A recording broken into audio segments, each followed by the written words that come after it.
All right, guys, we are live from the Death Can't Wait studios of Arizona. This feels like a funeral.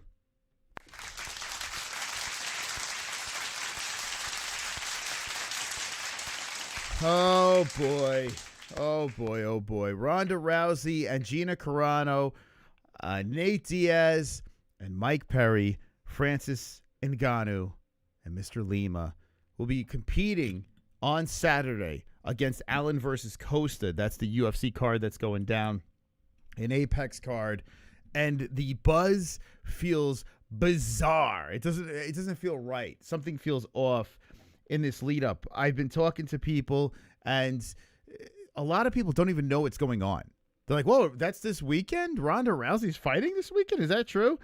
I'm gonna play some stuff from some interviews for this lead up, some promotional stuff, and we're gonna dissect this thing and see if we're excited about it. It's a bizarre situation because I was actually pretty excited when I found out the return of Gina Carano and Ronda Rousey. What's up with my internet? My phone is all janky and Yankee. There we go. And as we got closer and it's a weird thing, man. As we get closer and closer to the event, I feel like the buzz is dying. Like, it's bizarre. Like, I feel like it's now. Who knows? Maybe as we get closer to Saturday, things will change. Maybe there'll be a press conference or a face-off where everything gets flipped upside down, and we're like, "Oh my God, this is going to be amazing." I will pay attention to the card as we react to Costa and Allen. Once that thing winds down, we'll have an undivided attention for the rest of the Rousey card. But I got to be honest with you. I think I'm more excited about the Apex card. The Apex card is actually pretty good with Allen and Costa. Not to the casual fan, but to anyone that watches the UFC these days, they would know majority of the fighters. And I think we should be in for a treat. The UFC does not decide to change the time or anything like that. They said, no, we're gonna go live at a normal time. It's gonna run into this MVP card, and we'll see what happens. I don't think there's a beef between the two, like UFC ratings versus Netflix, because this is a way different situation. Like, we're talking Apex Fight Night, and what Ronda Rousey is trying to sell everybody, it's kind of hilarious, like what he's trying to do. Oh, she's trying to do. Oh, excuse me. Wonderful. So anyway, let's get comfortable over here. I want to know your excitement level for the Carano-Rousey card. And we're going to be playing some videos, and hopefully I don't get too edgy. Hopefully I don't piss too many people off. What's up, everyone? How you doing? We Fight All Night TV. How you doing, buddy? Wonderful. Honestly, don't give a fook. Agree. Apex excite. Yeah, right. Isn't it weird? I mean, especially when we have goat milk going on. We got the Pick'em League. Like, it's just been, the UFC's been better again. Coming off that big Sean Strickland win against Hamzat. And we can talk about that towards the end of this show. Also, I have a goal in there if you want to hit that goal. It's 5 rounds. We do 5 minutes per round. You get in there. You hit the 5 rounds. The goal over there will open up the phone lines as well. But we're going to play some very annoying interviews. Now, I will say this. I really like Nate Diaz. And the older he gets, the more I like him. He did a couple of interviews that I'm like, I can't hate on this guy. He's tough to hate on. Nate is such a likable dude. So for him, I hope he wins. Nothing against MaRkY, but I hope that Nate Diaz gets the job done on Saturday, because it just opens the door to more fun fights. Even though he's, 45? Like, how old is Nate these days? Excitement level for Rousey and Carano's a 4 out of 10. Damn, man. We were kind of hyped. I don't know. Like, it's the interviews it's sucking the life out of it. I think they're doing a terrible job, Netflix. Don't show Ariel Helwani. I can't stand that bastard. Well, you shouldn't have watched the videos, because I'm going to show that, yes. Well, I mean, it's not my fault. MVP hired him. I didn't hire him. MVP did. So, unfortunately, you're going to have to see a little bit of Ariel today. All right. Let's get into this over here. So, he did interviews with MaRkY and Nate Diaz. He did interviews with Ronda Rousey and Gina Carano. And he also released something where he did with Francis Ngannou. I didn't even listen to any of Ngannou's at all. Like, I didn't listen to any of it. And it's weird because if you think about it, Francis Ngannou is still possibly the baddest MMA fighter on the planet. I don't want to say fighter because in boxing he didn't look like he looked all right. Got knocked out, lost to Tyson Fury, but knocked him down, which was kind of cool. Let's play some of this stuff. I'll start off with the Ronda stuff because it's peculiar. Like this fight doesn't make any sense anymore. Like they say in screenwriting to write the story that you want to see, and I'm promoting the fight that I want to see. And two women giving each other a hand up, like that's inspiring. Yeah, Freeze, I'm not saying it's bigger because casual fans are going to want to see this Netflix thing. I'm saying I'm more excited about the Apex card. I'm not. Are you, Freeze, are you excited about this? Because you probably didn't listen to the interviews. I listened to these interviews. I'm like, damn, they're losing me. They're losing me. When they first announced this, I was excited. But these interviews were putting me to sleep. And Ronda Rousey and Gina Carano, we all know who's going to win that fight. There's not one person that's picking Carano. I'm speaking for you guys. Let me know if you're picking. The people that say they're picking Carano is just because they want a banger. But no one with a brain in their head is picking Carano. It feels like a hand-picked fight for Ronda to just finish her career with a win. To me, like our redemption is at stake here, and that's infinitely more compelling to me than like, oh, fuck Gina, no, Ronda's a bitch. You know, if anything, that shtick has been like so overplayed that. I guess they've been listening to the people. I mean, that's basically the response, right? Not fuck Gina, though. I don't hate Gina Carano. Like I've goofed around before. Actually, Gina looks great now. She lost all the weight. She's ready to go. Like she says she's ready to go. I don't know.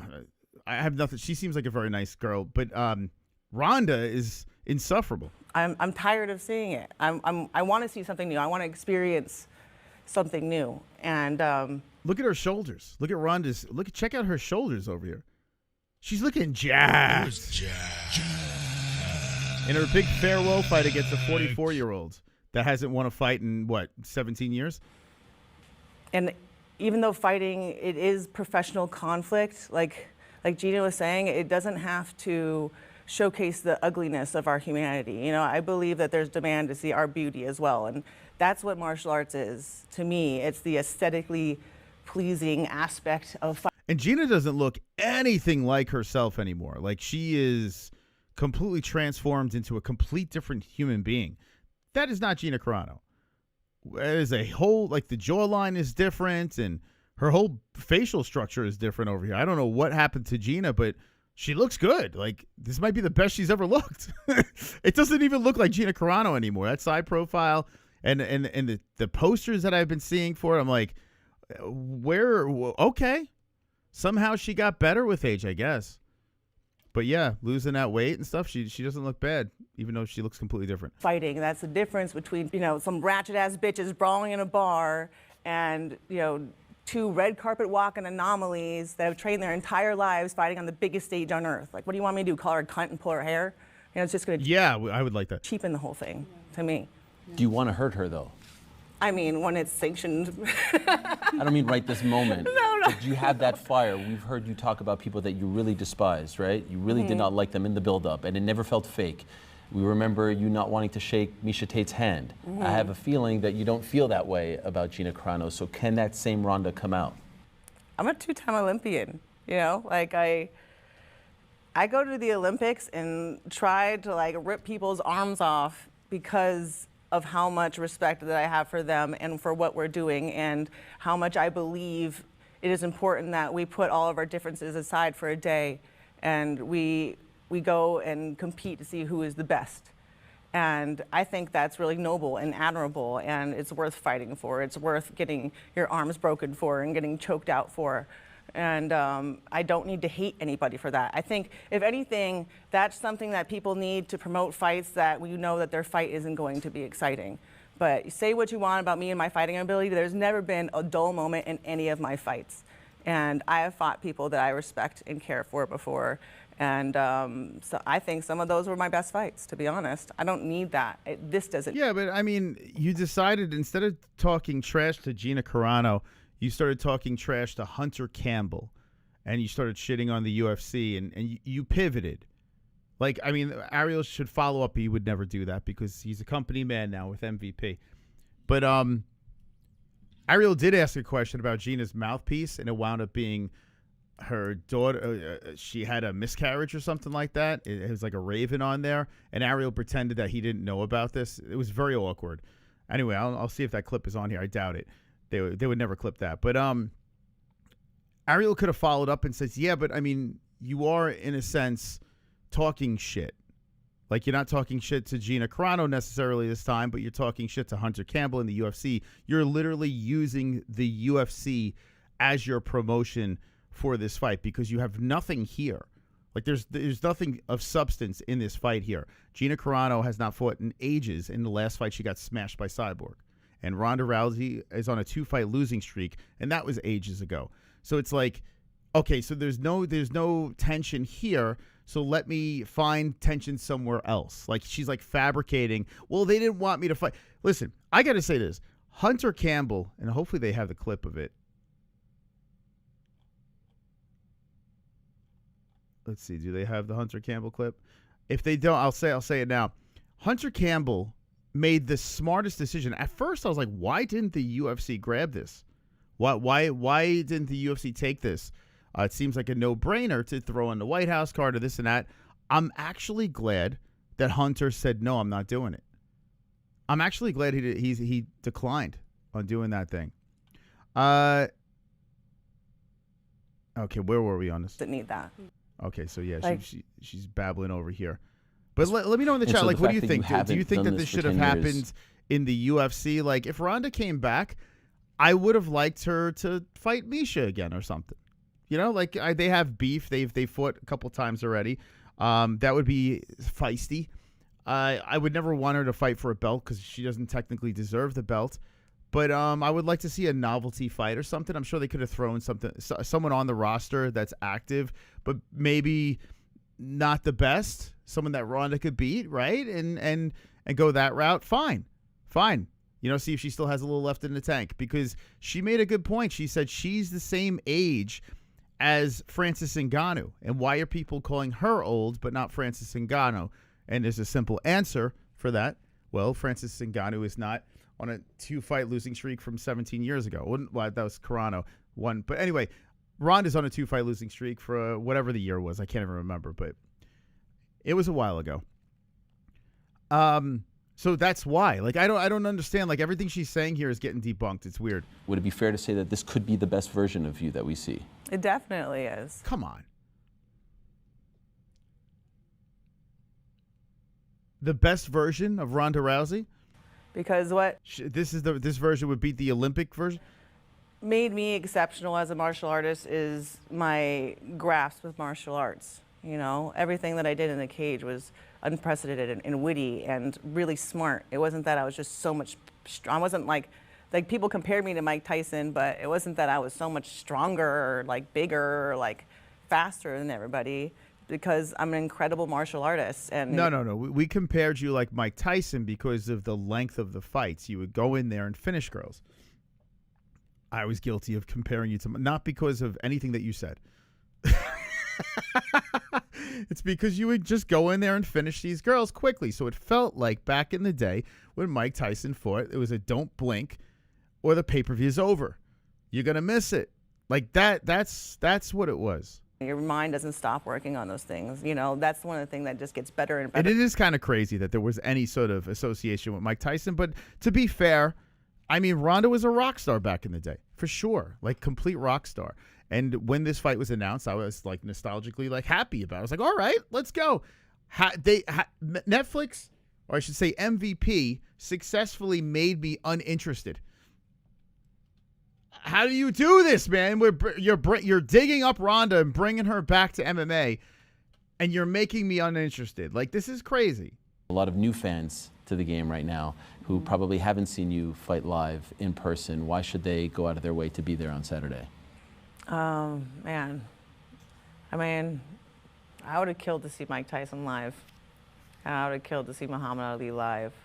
I would have killed to see UFC 1 live. And I believe that this event is historic on that level. Because she looks into the camera. and says this. Look at she's talking to you guys in the chat. Check this out. Okay, I'm going to rewind this, and I want you to know that Ronda Rousey is talking to you guys out there. A lot of new fans to the game right now who probably haven't seen you fight live in person. Why should they go out of their way to be there on Saturday? Man, I mean, I would have killed to see Mike Tyson live. I would have killed to see Muhammad Ali live. I would have killed to see UFC 1 live.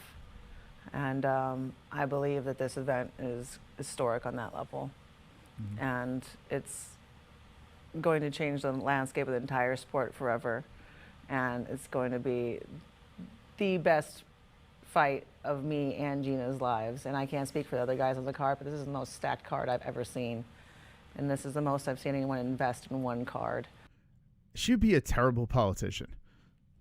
Be a absolutely terrible politician. Does anyone in the chat, maybe I'm off on this, but does anyone in the chat actually believe what she's saying? Like that she believes what she's saying? Okay, that's the question. Does anyone believe that she believes what she's saying? I don't even think she's trying to sell herself on this. Why are they allowing her to speak? Why? I think this card is going to be good. There will be entertainment value there for sure. Because listen, I like Nate. Mike Perry. That's going to be interesting. That's a fun one. It's not really quite necessary, but it's going to be a fun fight, right? Those two going at it. So, yeah, we're going to be excited about. I mean, I'm always hyped for a Nate fight. So I'm cool with that. But the rest of the card, I mean, there are fights on there that are interesting, but they all kind of go nowhere. It's like a nothing burger of a card that's just being slapped together. And they're saying this is the first event that they're doing this. So what's next? Like, what we could do next? You're just going to slap another just random people together, throw them on a card, and say this is Netflix 2? Like what happens? Where do you go from here? Are we going to start making rankings? Are we going to make an actual league? Or are you going to have some belts? Is it going to be like boxing? Like what kind of formula are we using? Like it doesn't explain to us what the fuck is going on Saturday. Because to me, it feels like just a one-off. A nostalgic one-off that they're just throwing together, and it's like, okay, shove some popcorn in the face and enjoy the carnage, right? But for her to say the best card of all time when she's fighting a 44-year-old Gina Carano, when you got Nate Diaz, and like I said, I've said nothing but nice things about Nate Diaz, but to be real, Nate Diaz is what, 40? He's 41. 41 against Mike Perry, who's shockingly only 34. I thought Mike was a little older. But, I mean, 41 years of age, Nate Diaz. But he's a G, man. You know, like, I love watching Nate fight. I love it. He says he's never going to stop fighting, and I'm with it. I'll be watching. I'll be watching until Nate says he hangs the gloves up, you know?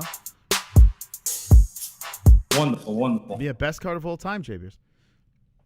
Hey, this popped up in my recommended and figured I should say hello. Hello. Wasn't here a lot 4 odd years ago as an awkward teenager finding his way. Still doing that now but much better off now. Oh. Name is Ian if that rings any bells. Hope all is blessed. Okay. And he said, 4 awkward teenage years find his way. Still doing that now but much better off. Name is Ian if that rings a bell. Well, Ian, the guard puller. Let me just do this for you, Ian. First of all, thank you very much for the donation. And let's put you up in the lights. I don't recall, I got to be honest with you, I don't recall an Ian, but I believe you. You're now the top dog. Ian, the guard puller. Up in the lights. Thank you, Ian. There he is. There's guard puller. Thank you so much. So if you're just jumping in, I'm just trying to figure out what the hell Netflix is trying to do here. We're going to be live for it on Saturday. I have Netflix. It's going to be free for me. We'll be doing a fight reaction to the UFC card, doing our fight buddies, and doing the Pick'em League, MMA-Holes.tv. Get your picks in there. And you have a chance to win an undisputed belt if you win the league, or go buy an undisputed belt if you can at undisputedbelts.com. But I am like stunned because here we are in fight week, and I feel numb. I feel numb because of the zero. There should be some more buzz. Ronda Rousey is coming back. Like, if you even take away anything on this card, anyone else that's fighting on this card, Ronda Rousey's returning. and they dug up Gina Carano. There is some that we should be interested in this in some sort of way. I have yet to find out why I'm not interested. People I can't figure. were giving her a hard time. I empathize. Dude, that's not Gina Carano. That's not her. I think they might have cloned. That's not Gina Carano. You mean to tell me if you saw this woman walking down the street, you'd be like, oh, hey, Gina Carano, big fan. Does that look like Gina Carano? Be honest. Does that look like Gina Carano to you? It looks like a young Christopher Reeve.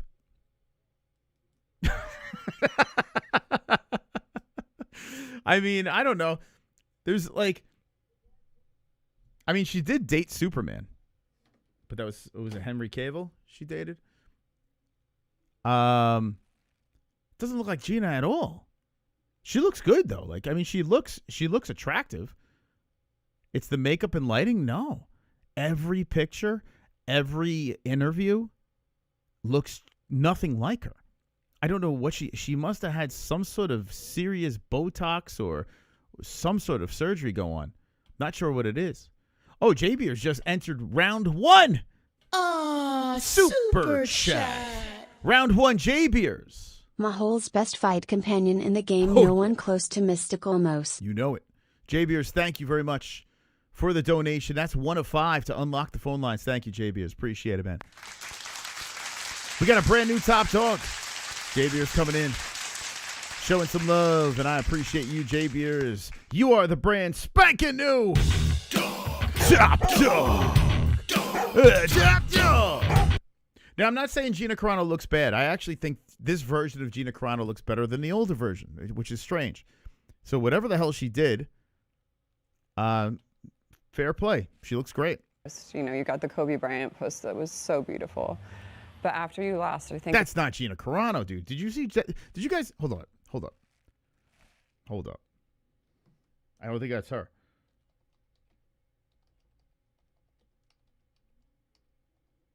I'm gonna see Gina Carano in Deadpool. Okay, here's Gina Carano in Deadpool. It's not the same person. No, this is Gina Carano now, and here's Gina Carano in Deadpool. The fuck? That's not the same person. That's not the same. That's not the same. What? She looks like even Longoria. She looks like a soap opera star here, right? What the hell happened to her? So if you lose 50 pounds, your whole facial construction changes? I mean, I understand you lose a little on the, on the jawline, I guess. Get more chisel, but Jesus, that's crazy, man. Crazy. It's not the same person. Completely different person. People are saying makeup in the chat. Makeup. Okay, here's a young, hot Gina Carano here, right? This is the old Gina. Dude, it doesn't look, this is Gina with makeup. Here's another picture of Gina Carano, right? Actually, this is a younger one. What else we got here? You see some more Gina Carano. Here's another Gina Carano. Like, she kind of looked like Elvis Presley back in the day. Now, here's Gina Carano here. I don't see the same fucking person. Like, it just doesn't look like the same person to me. But we move on. Against Amanda, I put out a post, and it was directed towards you. What did you write? I didn't tag her, but it was directed towards you in that, like, I know what you were feeling after that, and, the feeling of, like, having lost and having the whole world kind of turn on you and rejoice in that is so brutal. And to have those, things replayed, and I just understood what she actually went through in her career on a smaller level. Did she always have the vocal fry? I don't remember. I never really listened to much of Gina Carano talking, but she has a lot of the vocal fry. But I always really respected and sympathized that. People don't know what she's actually going through behind it. It's like a condition, the vocal fry. I remember I went down the rabbit hole of what caused the vocal fry. It's like some women like go through this thing where I got the vocal fry now. Scenes and what she's carrying right now. Yeah. It's a very cruel world, and I experienced that cruelty on the internet, and so we have that in common. And it's not deserved. And I think we understand the internet and we understand the media now. Ozempic might be a thing, right? She did lose a lot of weight. Maybe. Possibly. 6 years already? Man, Whoa! I feel old. 6 years, the triple champ, Pale Monkey. Muchos gracias.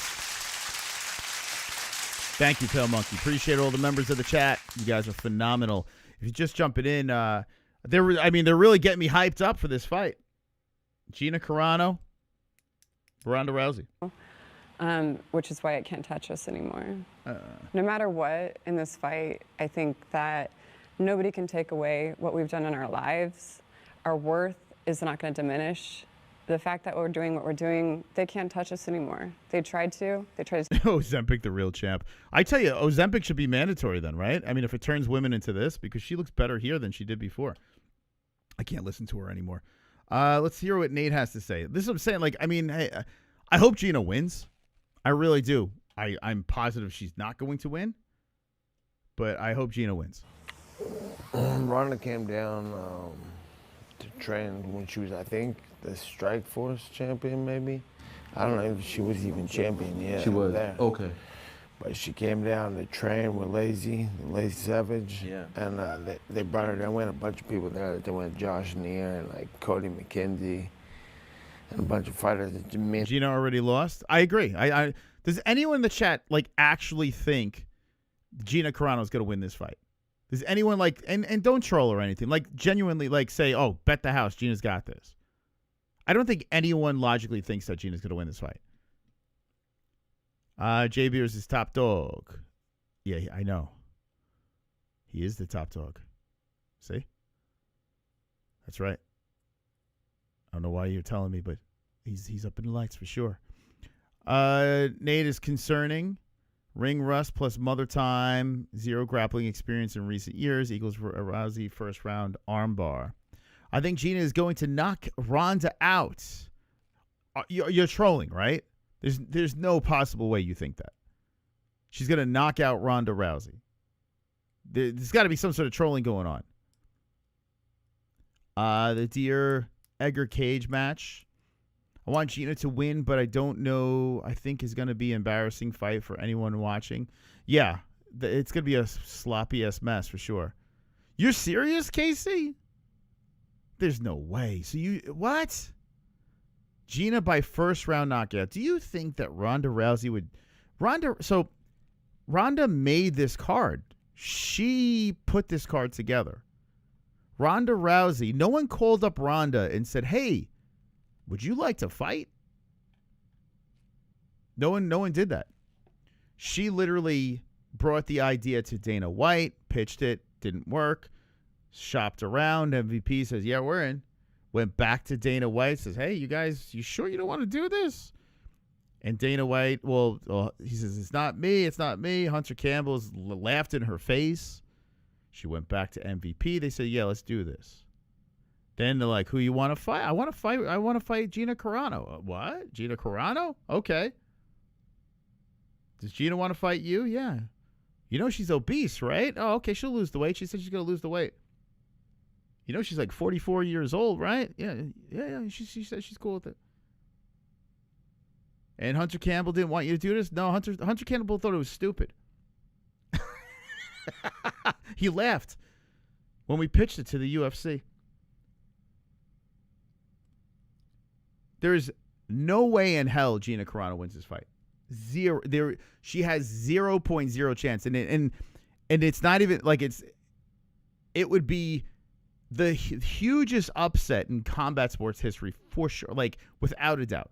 This is literally put together for Ronda Rousey to look great, Gina to just kind of take an L and catch a check, and Gina just makes herself a little more relevant again. It's like, look, Gina's hot again. Put her in movies. You know?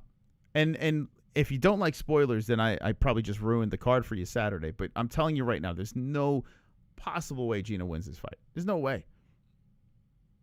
Carano has no chance. Yeah, Ronda wouldn't be shopping this around if she thought she could lose this fight. And I understand a lot of these fighters go into these things saying, you know, they always think they're going to win. I get it. She literally made the card herself. And MVP just said, okay, that sounds like a good idea. So that's what I'm saying, man. Like, and it's going to be good if people think Carano's going to win. It'll make the chat somewhat interesting on Saturday. But, guys, you're watching WWE on Saturday, at least in the main event. I won't say that with Nate because Nate's a G, dog. He's a G. And Nick lived in this 5-bedroom house, and we had a bunch of training partners staying there. And is Nate Diaz retiring after losing to Mike Perry? No. So Nate already said in these interviews he is going to fight until he's in the grave. He will, as long as people are willing to put him on a card. So he's literally going to fight himself into a vegetable, which is kind of sad, man. He's never going to stop. He will never stop fighting this guy. And, you know, if that's what he wants to do, that's what he wants to do.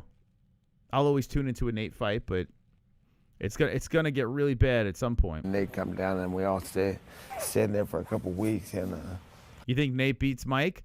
I don't know. This is why I'm interested in this one. I mean, I want to pick Nate because it's MMA, but Mike Perry should beat the fuck out of him. He's 34, which is crazy. And, I mean, the way Mike beat the fuck out of Luke Rockhold, he battered MVP. And, that was just striking. If Mike can stop a couple of them takedowns and just keep walking forward, and Nate's in trouble. Nate's got to pull guard or something or leap on this dude. He's got to hit him with that jiu-jitsu. Do what Cowboy Cerrone did to him, then okay. But on the feet, Nate's going to get fucked up by Perry, man. So I'm hoping Nate gets it to the ground. That's what I'm hoping. I was training for Ben Henderson title fight, I think. And we smoked weed all day, every day in that bitch. Trained all day, ran, worked out all day. All of us, like, yeah, team shit. She just fell right in. She was new to the scene. We never had a girl come out to train, and who was a fighter too, and she was like a legit Olympian, and she was like working out all day because we had mats in the living room. She was working out all day. We watched videos and talked about all kinds. You want to? So these were. This is what I'm saying. I'm just showing you some of these insufferable. This is the promo face-to-faces that they were doing to get people hyped for this card. I mean. They're just trying to put us to sleep. Nate's pride will cause him to lose. He'll stand and strike with Perry. If Nate stands there, listen, Nate's got good boxing, and he's got surprisingly decent cardio for his age and, you know, for how long he's been doing it. He still has a good gas tank. But Mike, he hits like a truck. These are 4-ounce gloves. You know, we've seen him knock people out with those 4-ounce gloves. If Nate keeps getting hit by this dude, I mean, we saw what Masvidal did to Nate. Although, I got to say, if that cut didn't happen, Nate with the submission in round 6. The fight, they said before they even started the fight, they're touching gloves. They were ready to perform. I get one to have fun.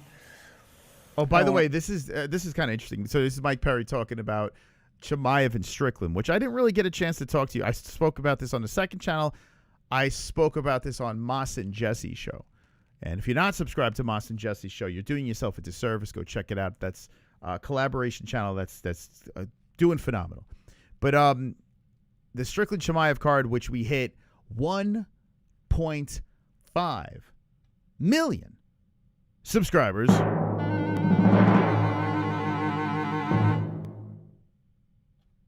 Wonderful. Unbelievable night over there on Saturday night. Fantastic. 2 streams. 1.5 million subscribers. Did I say subscribers? Views. I fucked that up. Anyway, views. Subscribers will get there. But we did get like almost 5,000 subscribers that night, which was crazy. But anyway, this is Mike Perry talking about the whole event with Chimaev and Strickland. And I'll touch on it here too because I didn't really do it on the main channel yet. I was right? Not about the winner, but I was right about that they were going to do this whole lovey-dovey thing. The one thing I was wrong about, though, was it was before they started fighting, which was crazy, man. I mean, and listen, at the end of the day, I'm fine with them being cool afterwards. I'm fine with it. You fight, and then you're cool. You're like, hey, man, we went to war. It's all good. We sold the fight. Nice. But to do that right before you're about to fight was the weird part about that. Like, it was like you had all that security in there, and then they touch gloves, and you're like, what? And then they're like, yeah, let's give a hug, and let's suck each other's dicks. So that's where it got a little bit weird, but I'm all right with it. Sean wanted to do that, and Sean went this whole kumbaya thing right at the end where he was just like, I apologize to everybody, and I was wrong, and it's weird, but fine. It's fine. People losing their minds about that. It's okay. I want to bash on anybody who's... Yeah, they were faking the funk, and they... Sean's shoulder was injured in the second DDP fight. This one, he was good. were fucking... Although he did have another injury. What happened? He had something... was it a shoulder again? He did have something happen, but it was in camp, but he said he was good for this fight. But the second DDP fight, he literally fought injured. Acting like crazy and talking all this shit to each other and hugging and fucking showing love the whole fight like some bitch. Fake fucking puppets. I'm fucking cool off that shit. I got a fight with this dude. He's the most violent motherfucker. He knocked out fucking middleweight Rockhold and fucking Stevens and beat a lot of good people. He's doing boss shit on the outside. I already was okay with him. We're not fucking friends or anything like that. But I'm not gonna fucking play around and make no fake artificial beef with you. At what age? Now I'm older than Nate, but and I notice it with a lot of older people. They get that phlegmy voice, and I'm worried about that because I notice my dad's getting it a little bit, especially when he gets on mic. He gets all phlegmy and stuff. And I do feel like a little more congested than as I get older, the allergies and stuff like that. But listen to Nate. What is that? What's that gargle in his voice? Where's that come from? I already was okay with him. We're not. It sounds like a fan when you try to talk into a fan, and it's got that vibration in the voice, but it's like liquidy. What is that? And fucking Stevens and beat a lot of good people. Does weed make you phlegmy? Maybe that's what it is. It makes you gargle, but my dad's not a weed. He's not a weed guy. He's got that too. Injured shoulder sparring Eblin. That's why he wasn't throwing the right. Who said that? Nixick? He did say when he was grappling, he did say something happened, but I don't think it was as serious as the DDP thing that was going on. That was like a real serious injury from smoking. But here's the thing. Like I said, my dad's got it, and he's never really smoked weed. What is that? It's got to be like when you get older, you kind of get this. Does anyone have that in the chat? I'll listen next time if you guys open the phone lines, I'll listen to your voices and hear if there's any gargle in there. Doing boss shit on the outside. I already was okay with him. We're not fucking friends. It's like Strickland's voice too. Like what happened with his voice? If you listen to him interviewed as a young man getting into the MMA game, he sounded kind of normal. Now he's like, here's that. Like all of a sudden it just turns into some crazy voice. Or anything like that.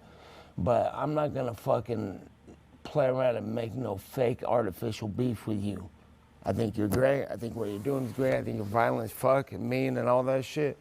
I came here to fight, train hard, win, and fuck your shit up just like I know you're planning on fucking my shit up. And I'm not gonna put no artificial beef out there. Okay?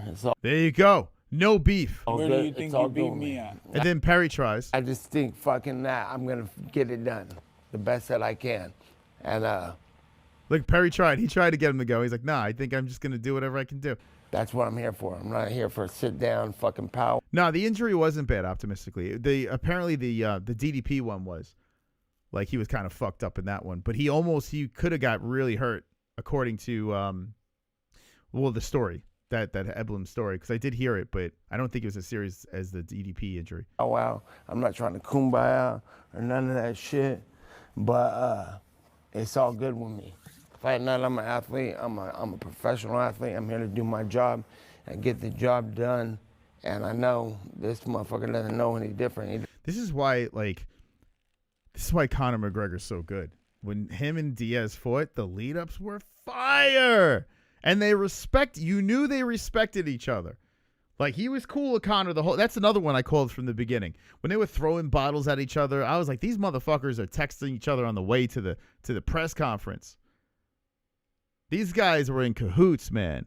But yet they sold the shit out of it. This here, They ain't selling anything, man. And Perry's usually great. But you could tell Perry's kind of starstruck here. Like, he's trying, but he's looking across the table at Nate Diaz, and you can tell Mike Perry's literally, he's like a fan sitting there. Uh-oh, J Beers dropping another 5. Let's go, J Beers. Oh, super chat. Nate Diaz triangle choke flipping off Perry in the third. Whoa, that would be nice. That would be nice. Little Stockton motherfucker.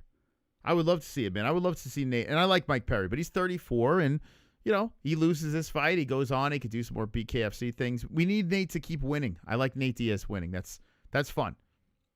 That's the same shit. Thank you, J Beers. So people got to fight on their J Beers has got round 2 in the books. We're going into round number 3 over there. We hit the goal. We open up the phone line.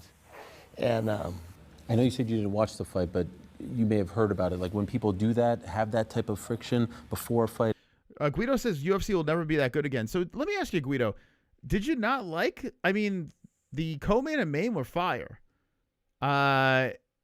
Is it the star power thing? Is it like the, so many people complained back then as well.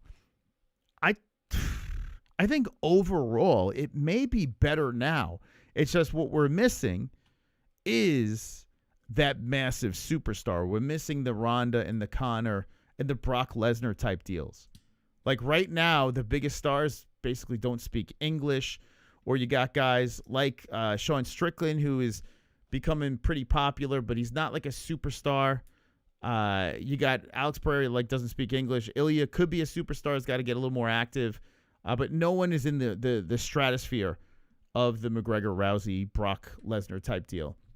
And I don't know if we're ever going to see that again. UFC has evolved a little bit. So if you did like that style, but I mean, you don't like the Josh Hokett trash talk? I think that's pretty funny.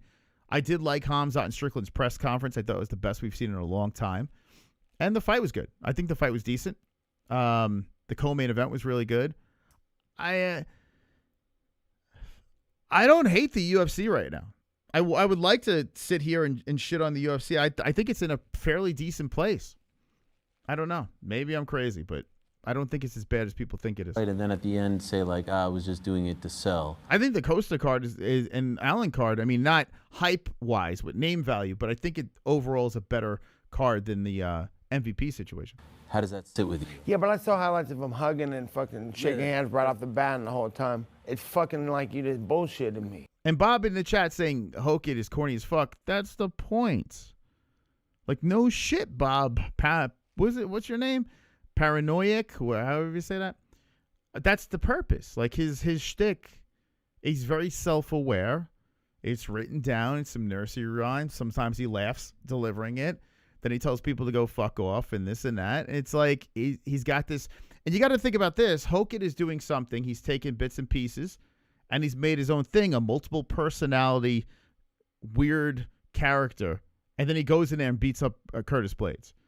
So as long as you keep winning, you could find ways to make these interesting gimmicks to try to sell fights. And if you don't like that, then did you like Conor McGregor? Did you like, the Ronda Rouseys and that stuff? Like what? Like, I don't understand. People get upset if they say UFC's no good anymore. You have a guy that tries to make it a little bit fun, and then you say, "Oh, that's stupid. That's immature."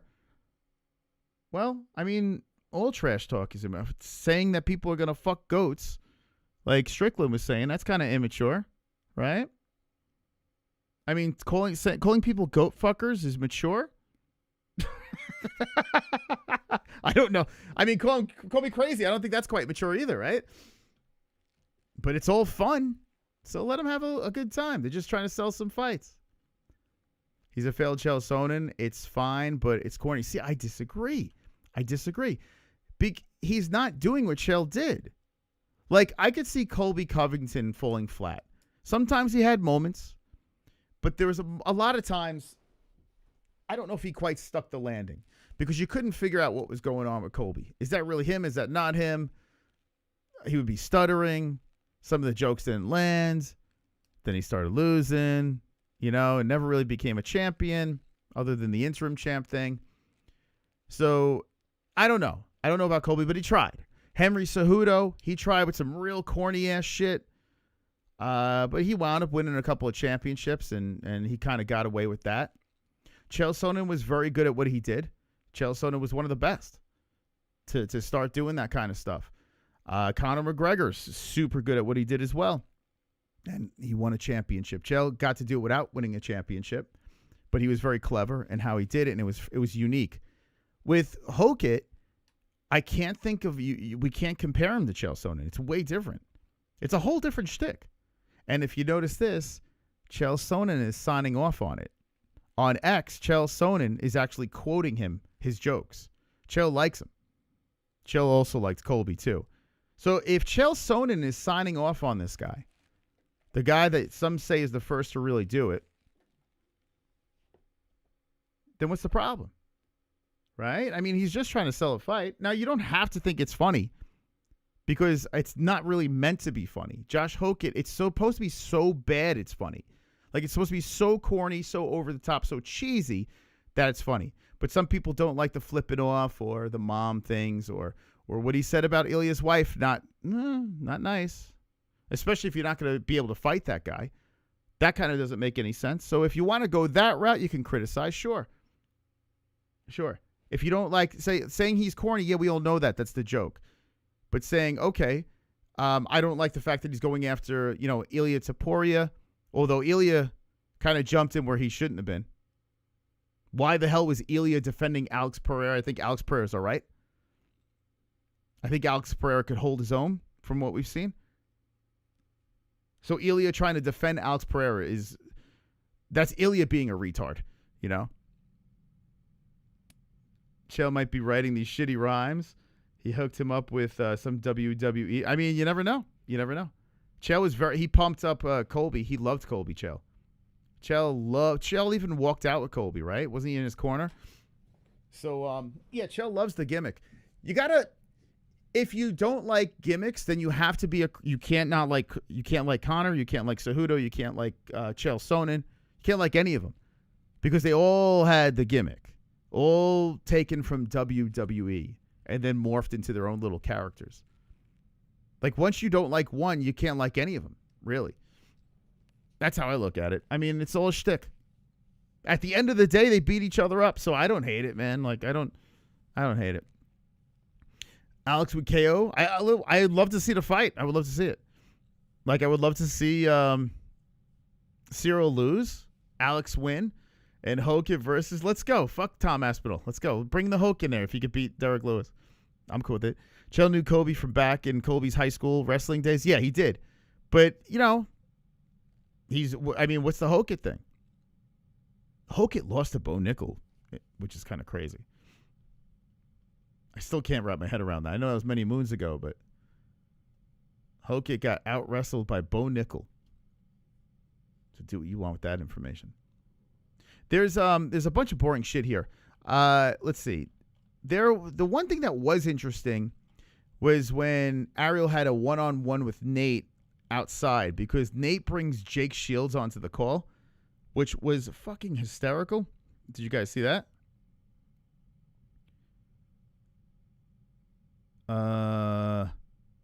This was better. So let me tell you this. I am not an Ariel guy, but when I was looking for stuff about the MVP card, the only thing that is out there has this schnoz. This has this guy, and boy, oh boy,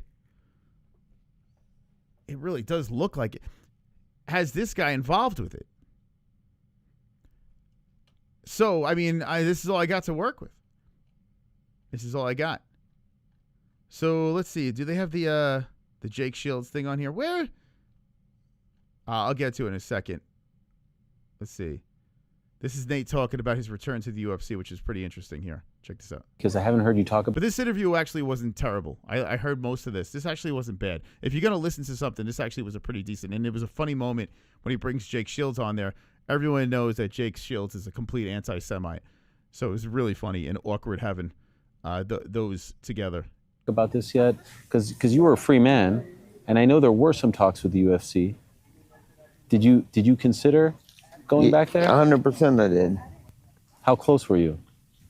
I was pretty close because they they always been great since I left too, and they talked to me and met up with me, and we had some talks, and it was good to see them and good to be back. And wheels were spinning just for an MMA fight. I tell you what, I do love the fact that you guys hate Ariel, because there was a time when I was going at it with Ariel, and this is a little while back. If you go back into MMA-Holes lore, and you see when we did the MMA-Holes hour, like we were fucking with Ariel bad, and a lot of people out there were defending Ariel. A lot of people loved Ariel Helwani, and no one was really going after Ariel. A lot of people loved him. So it's so interesting to see after like 10 years of doing this, how a lot of people have just turned on Helwani. And, you know, there's a reason for that. There's a reason for that, because this guy, oh, here's the Jake Shields thing. But this guy, he goes back and forth with fighters and talks shit to them. Like he talks shit about Sean Strickland, criticizing, how he acted in a certain way. Then he gets called out, and Nina Drama's calling him out, and it's like all this fucking nonsense. Like he's getting involved in these beefs with fighters, which is super cringy.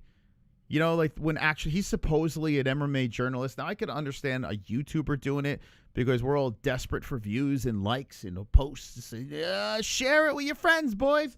But Ariel Helwani's supposed to be an actual journalist, yet he's having beefs with people that could beat the living shit out of him. Like, it doesn't make any sense. Wonderful, wonderful. And people Jake's not an anti-Semite. He's just a realist who understands all the world's problems were created by a cabal of insidious Jews.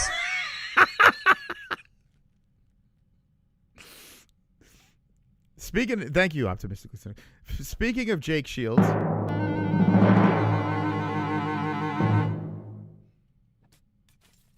just got punched in the face. Thank you. And good night. Wonderful, wonderful. Here is Nate Diaz calling Jake. Is that a deal? Yeah, I'm good fun. Yeah, your screen quality is very good, by the way. Fun. I don't know. He's so awkward, Eric. If it's the lighting here or what. Yeah, it's got to be. Huh? It looks beautiful, He's right? like, yeah, I'm bringing the Jew hater on my phone. Hold on, Ariel. Give me. I'm gonna call some in there. Yeah. Get him. This is wild. Look at that, Ariel. He's so uncomfortable. Look at us. Don't answer, Jake. Jake Shields, be nice. Be nice. I got Jake's number. I should call him right now, but he probably like, who the fuck is this guy? Yeah. Guys, one's in the chat if I should call up Jake Shields right now and just pretend I'm Nate Diaz. Everyone picks up when you call. Yo, I think I'm gonna come out there on Tuesday. You out there now? Yeah, I'm out here now. Hey, be nice to my guy real quick, okay? Here, talk to my guy. Hey, Jake. How are you? Yeah, we're hanging. We were talking about you. Yeah, we're like best friends. We're gonna be best friends again. Ooh, I feel it. I feel it coming. Squashing the beef. We're gonna show the world that we can come together. It's meant to be. Should I text him? What do you think? I haven't texted. Okay, he was supposed to come on. This is a couple years back. Should I text? You guys are dropping ones in there. Should I just text him and say I got 120 people in here right now? Come on the show right now. We'll do an impromptu. I just want to know. I just want to get your thoughts on. Should I text him?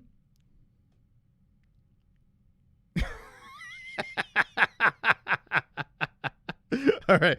Hold on. Let's see. Okay.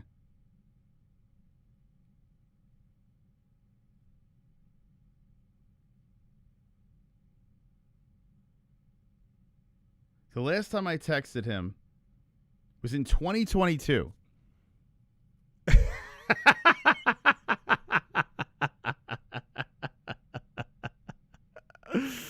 Oh my God. Should I do it? Should I text him? Like, how would that work? How would that work?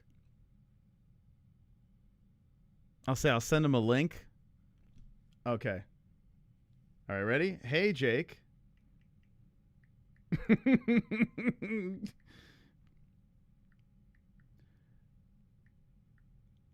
I know this is a long shot.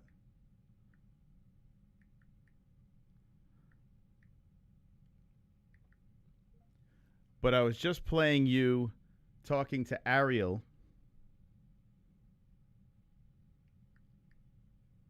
on my live show. You have a second to come on. Okay. The last time I texted was 2022. What do you think?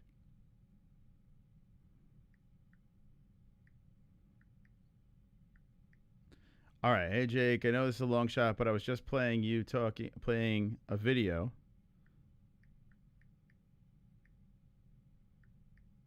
Of you talking to Ariel on my live show. You have a second to come on.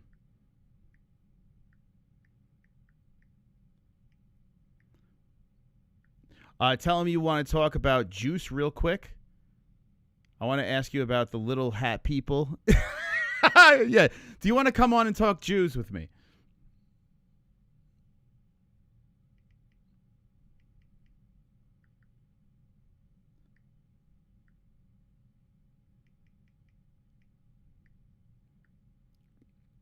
Okay.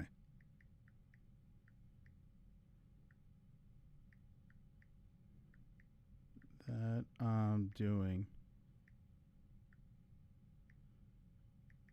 Okay. So I'm going to send him the link to the show right now, okay? Everyone hit the like button. I'm doing this for you guys. I haven't spoken to him since 2022. This is the link to the show that I'm doing now.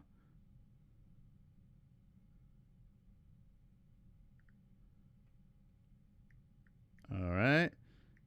Let me add a little bit on here.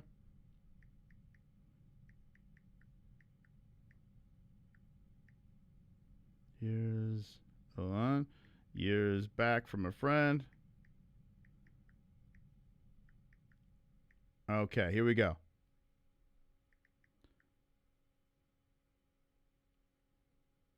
Just playing a video of you talking to Ariel on my live show. You have a second to come on this.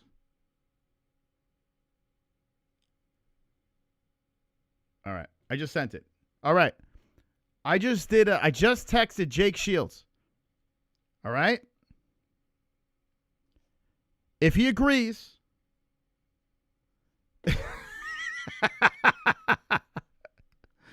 If he agrees, I don't know. He's in California, right? What time is it in California? It's 8 o'clock over here for me. If he agrees, this is what I'm going to do. I'm going to put the. I'll send him a link.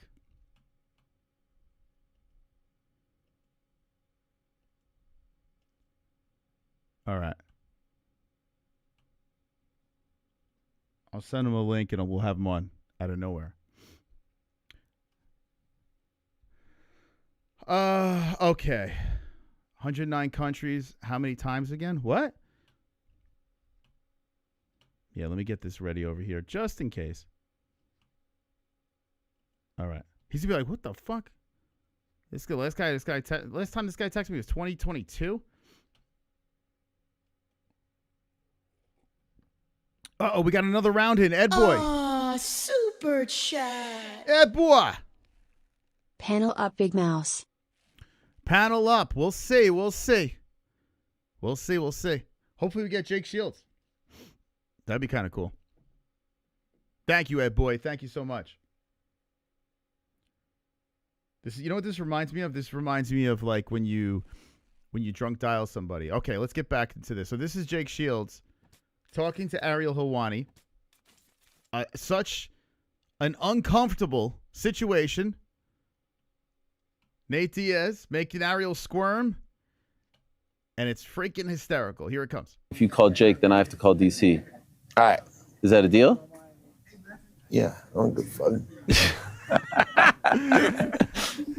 Yeah, your screen quality is very good, by the way. Fun. I don't know if it's the lighting here or what. Yeah, it's got to be. Huh? It looks beautiful, right? You want to call something? Yeah. This is wild. Wherever they're recording, look at us. Nice. Jake Shields, be nice. Be nice. Yeah. Everyone picks up when you call. Yo, I think I'm gonna come out there on Tuesday. You out there now? Yeah, I'm out here now. Hey, be nice to my guy real quick, okay? Here, talk to my guy. Today's Tuesday, so he said he was going to come out today. Hey, Jake, how are you? Yeah, we're hanging. We were talking about you. Yeah, like we're like best friends. We're gonna be best friends again. I feel it. I feel it coming. Why shouldn't it be? We're going to show the world that we can come together. It's meant to be. You and Bilal together. Let's bring it. Who? You tried to divide us, but it's okay. I don't know if I can do that or not, but I'll attempt it. That's okay, man. We need more peace and love in this world, right? True. Are you out there all week? I'm coming on Tuesday. I look forward to. Why are you hating on this event? I love it. The only thing I like is Nate on this event. I got to be honest with you. Nate and Perry is the only reason why I want to watch. Everything else I couldn't care less about, to be honest with you. Like, when they first announced Ronda and Carano, I was stoked, man. But I feel like Ronda and Carano are making me not want to watch it. But we'll be doing a live reaction regardless on Saturday. It's about Nate should be the headliner, to be honest. Like, Nate and Mike Perry is the one I'm actually most excited about on the card. Oh, Ed boy. super chat.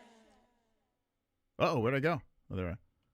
Thank you, Ed Boy. Wow, Ed Boy got us to round 4. Wow, we're in the championship rounds, final round.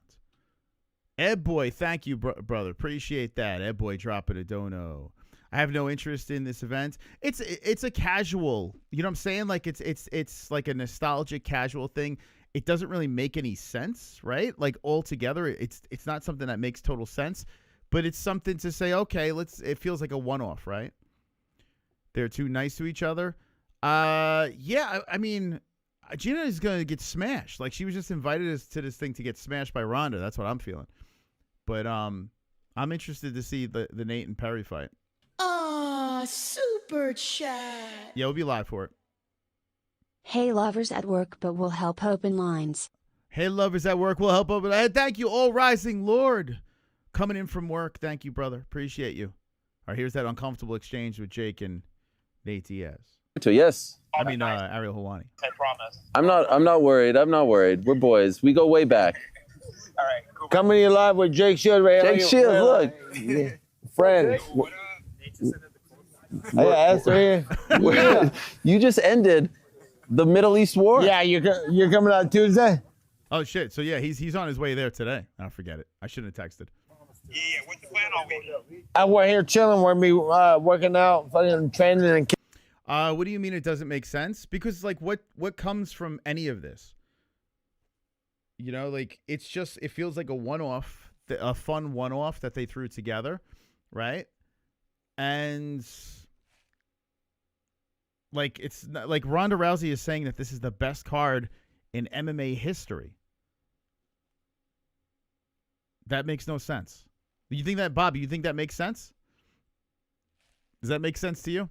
The best card in MMA history? kicking it and fucking chilling. Let's do it. Yeah, my girl's annoying the hell out of me, so I need to get away. Hold on, you're on the interview. Oh, my God. Oh, no. Oh, no. Oh, my God. I didn't see that part. Oh, my God. Oh.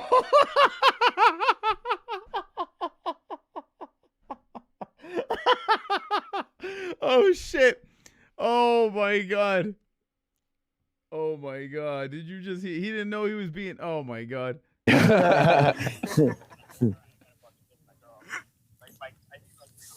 Look at Nate. Let me call you back. I'm on the interview right now. That's why I was calling.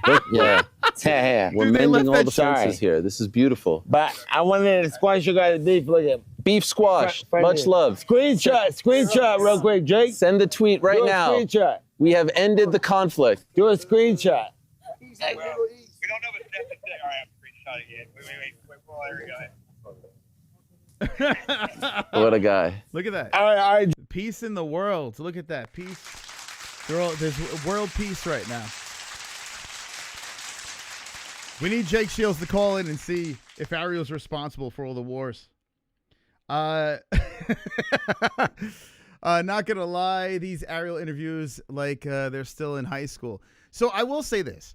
Listen, I'm not. You guys know I'm not. I've been very hard on Ariel throughout the years, and for a good reason. It's not like he's not been the best towards us. So with good reason, and hearing all the stories as well along the way, it's tough. It's tough to really truly like the guy. I don't find him. He's like a snake. He's a snake. Like he's two-faced. You know, like 1 minute he seems like a genuine guy, the next minute he's stabbing you in the back. You know, and there's so many people that have told stories about it. So, you know, Ariel made his bed. He's got to sleep in it. But it is kind of funny that Nate did that with Jake Shields because we know where Jake stands with all that stuff. Super chat. We got Ed Boy. Oh, shit. Unlocking the phone lines. What the heck? Ed Boy says, let's open up the lines. Okay. All right. So I want to know in the chat, are you excited? I'm going to put a poll in the chat here. We're going to start a poll. Are you excited for the Rousey versus Carano events? Okay. And let's see what the chat says. Because I got to be honest with you. I think, now who knows? Maybe Thursday comes around. There's like a press con. I don't know. I'm assuming there's going to be like one big press conference before the event happens to sell this thing. But right now, it just feels weird. The whole thing feels a little weird. It's just, I mean, like if we weren't talking about it, I don't know. I mean, it is going against the fight night, so that it has that going for it. Please, MMA gods, make my wish come true. What's your wish, Bob? What's the wish? Let's see. It's the first MMA Netflix card. Wait, so what do you think? There's going to be a whole league now? Ronda's full of shit. I agree. Yo, Ed Boy just gifted 5. Let's go. Thank you, Ed Boy, for gifting 5 memberships. Let's go. Ed Boy! Ed Boy! Hold on a second. Look at that. He dropped 5 gifted memberships. And I appreciate Mr. Ed Boy. Ladies and gentlemen, we're going to open up the phone lines. I got the poll in the chat. That's the plan to make MVP MMA. So what do you think? They're going to make a league out of this? I don't think so. You actually think they're going to? There's no way. I feel like what they're going to be doing is they're going to be just doing a series of one-offs, right? And then probably eventually like introduce some sort of MMA belt. But this one has to do well. Like if this one bombs, we're probably not going to see much more of this. I think it's going to do fairly decent considering it's going against a UFC fight night. It is bringing back Ronda Rousey, so I'm assuming casuals or not casuals. I shouldn't say that. I should say like the OG fan base. You know, some of the fan base that might have left doesn't like this new era of MMA and it's like, oh shit, Ronda's coming back. Let me see what she's got. Or people that simp. Listen, I understand why Chubbs is coming back because Chubbs loves women's MMA. He loves that women's MMA. Chubbs is like, he waves the white flag. He waves the women's MMA flag. So he loves that stuff. So I get it. I think it's going to be a lot of simping and nostalgia for the Netflix card. That's what I think it's going to be. To think there's a league that's going to come out of it, I mean, come on. Everyone is basically in the retirement era of their careers, majority of them. Now, in the undercard, not so much. There's some interesting things on the undercard, but it's all people that are rejects from other promotions slapped on a card, and they're good matchups. They're fun fights. To say a league is going to come out of it, I would say this is number one bullshit. It's complete bullshit. Don't believe that. J Beer is coming in with 5. Let's go. Thank you for 5 gifted. J-Beard. Thank you so much, J-Beard. Appreciate you, J-Beards. Look at that. We just got 10 gifted memberships just like that. I appreciate you. It will be better if it's not a new league with signed fighter. That would be able to have, wait, what are we saying? Is that sufficient? Wait, what are you saying? Odd, decent talents. Just make 8 fights with well-known names every time. Yeah, I think that should be the route, right? You put someone that everyone knows at the top of the card and just keep on doing these random cards that pop up that tickle the nostalgia. If people are going to leave the UFC, give them a bag of money, throw them on Netflix, and make it fun, right? Sure. A place where fighters will make some extra money, where if they can't, survive in the UFC or other promotions, make names over there. So I'm all for that. And I think this is great for fighters to make a little extra money as well. It's good for the fans. It's good for the fighters. But to think that this is something that's going to even compete with the UFC is insane. Like that's not something that's going to happen anytime soon. I think this is just going to be something that's going to be fun here and there. It may go against, a UFC card once in a while, but it's going to take a while before we can even see if they can make this work. Only hope for Netflix MMA is Moss versus Luke Thomas main event. Otherwise, I ain't buying. Who am I kidding? Come on, man. You want to see Luke get slept? That's crazy, man. That's crazy. Why would you do that to Luke? All right, let's do this. All right. Wow, 60% are saying yes, they're excited for it. I'm not talking about aroused. I'm talking about like excited, like to watch the fights. Not like, you know what I'm saying? I think maybe you guys, maybe I wrote that wrong. I typed that wrong, I should say. I think I might have typed that wrong. I'm not talking about aroused. All right, the link is in the chat if you want to call in. Get ready. Phone lines are about to be open.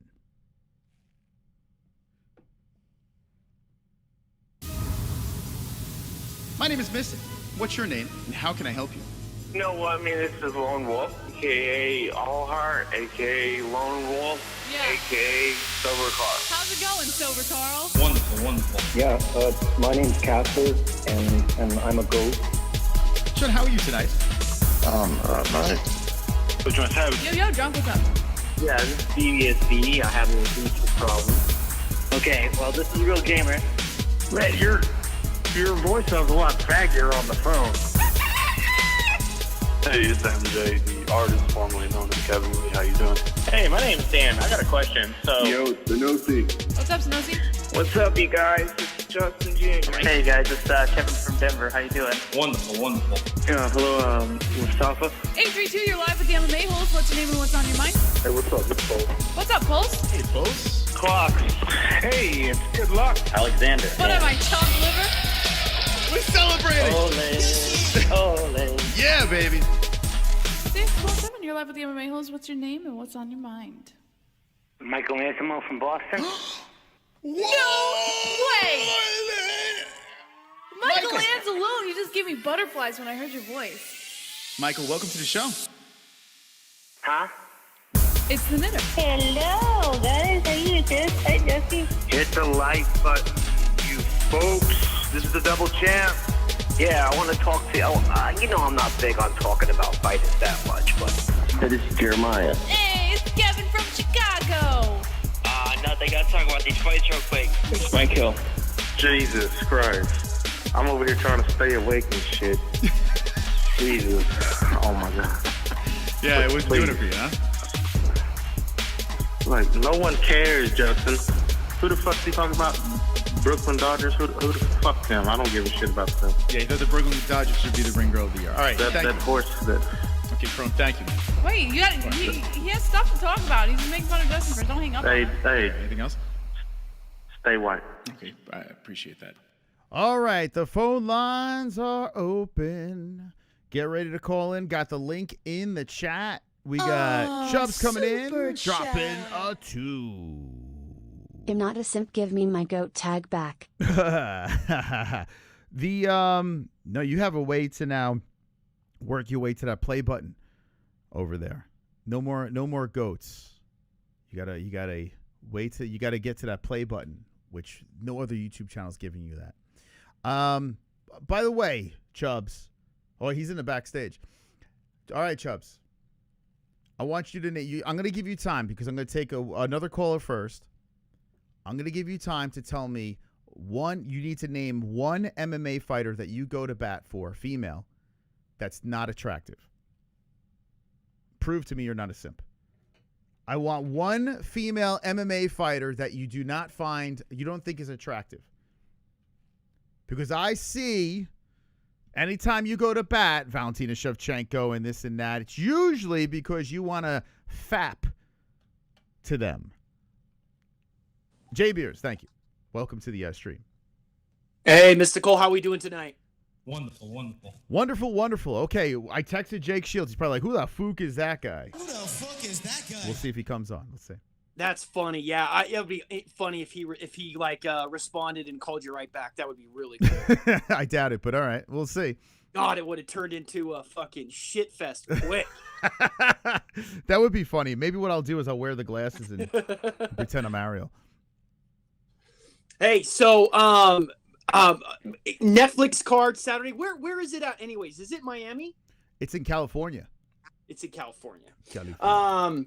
Yeah, I mean, like, I'm not like, oh, definitely watch it. We have Netflix, so obviously, get it for free. I'm excited, but like I'm not like it's not like something like when they first announced it, I was like, okay, that'd be cool. But since then, like lots of fights have dropped off. Melquizael ain't on the card anymore. I guess he had visa problems. Yeah. So like they can't even get people visas at MVP. So all the shit the UFC, all the heat that UFC gets, like it's MVP. Like look at this. But I mean, like I think the most interesting fight is definitely Nate Diaz and Mike Perry. I think that's going to be great. And I mean, like anytime Francis fights, right, you have to tune in, right? You have to tune in when Francis is fighting. So that'll be fun. If Linz beats him though and just wrestles, it's not going to look very good for Francis. Yeah, Linz, if I'm not mistaken, won the PFL championship, right? Is he a Millie guy? Yeah. Yeah. So I think so. He did really well. So yeah, so Linz may not be a complete layup here for Francis, but I mean, it seems like we should. Hold on a second. There we go. It seems like we kind of have an idea now. By the way, the guy that filled in for what's it called, Makayev, this guy Fumi Nakuda. I spoke about this before.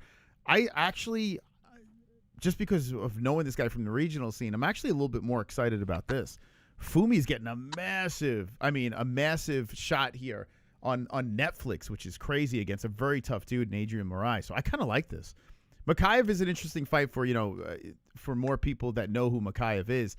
But I mean, Fumi is. Have you ever seen this guy come out of low MMA? He fought CM. What's the organization that CM Punk did the ring announce? Is it like Cage something? He did ring announcing for them. No, I've never seen him. Yeah, if anyone knows in the chat, which the one that CM Punk does, like the ring announcing, or he does like the interviews and the commentary for it. It's like on Fight Pass, but Fumi's like their champion over there. But let me know in the chat if you know. Go ahead, J Beers. Anything else we got? Interesting. Yeah, no, pretty excited about. I'm still reeling from UFC 328, like all the coverage that it's got. Now Khamzat wants his rematch back.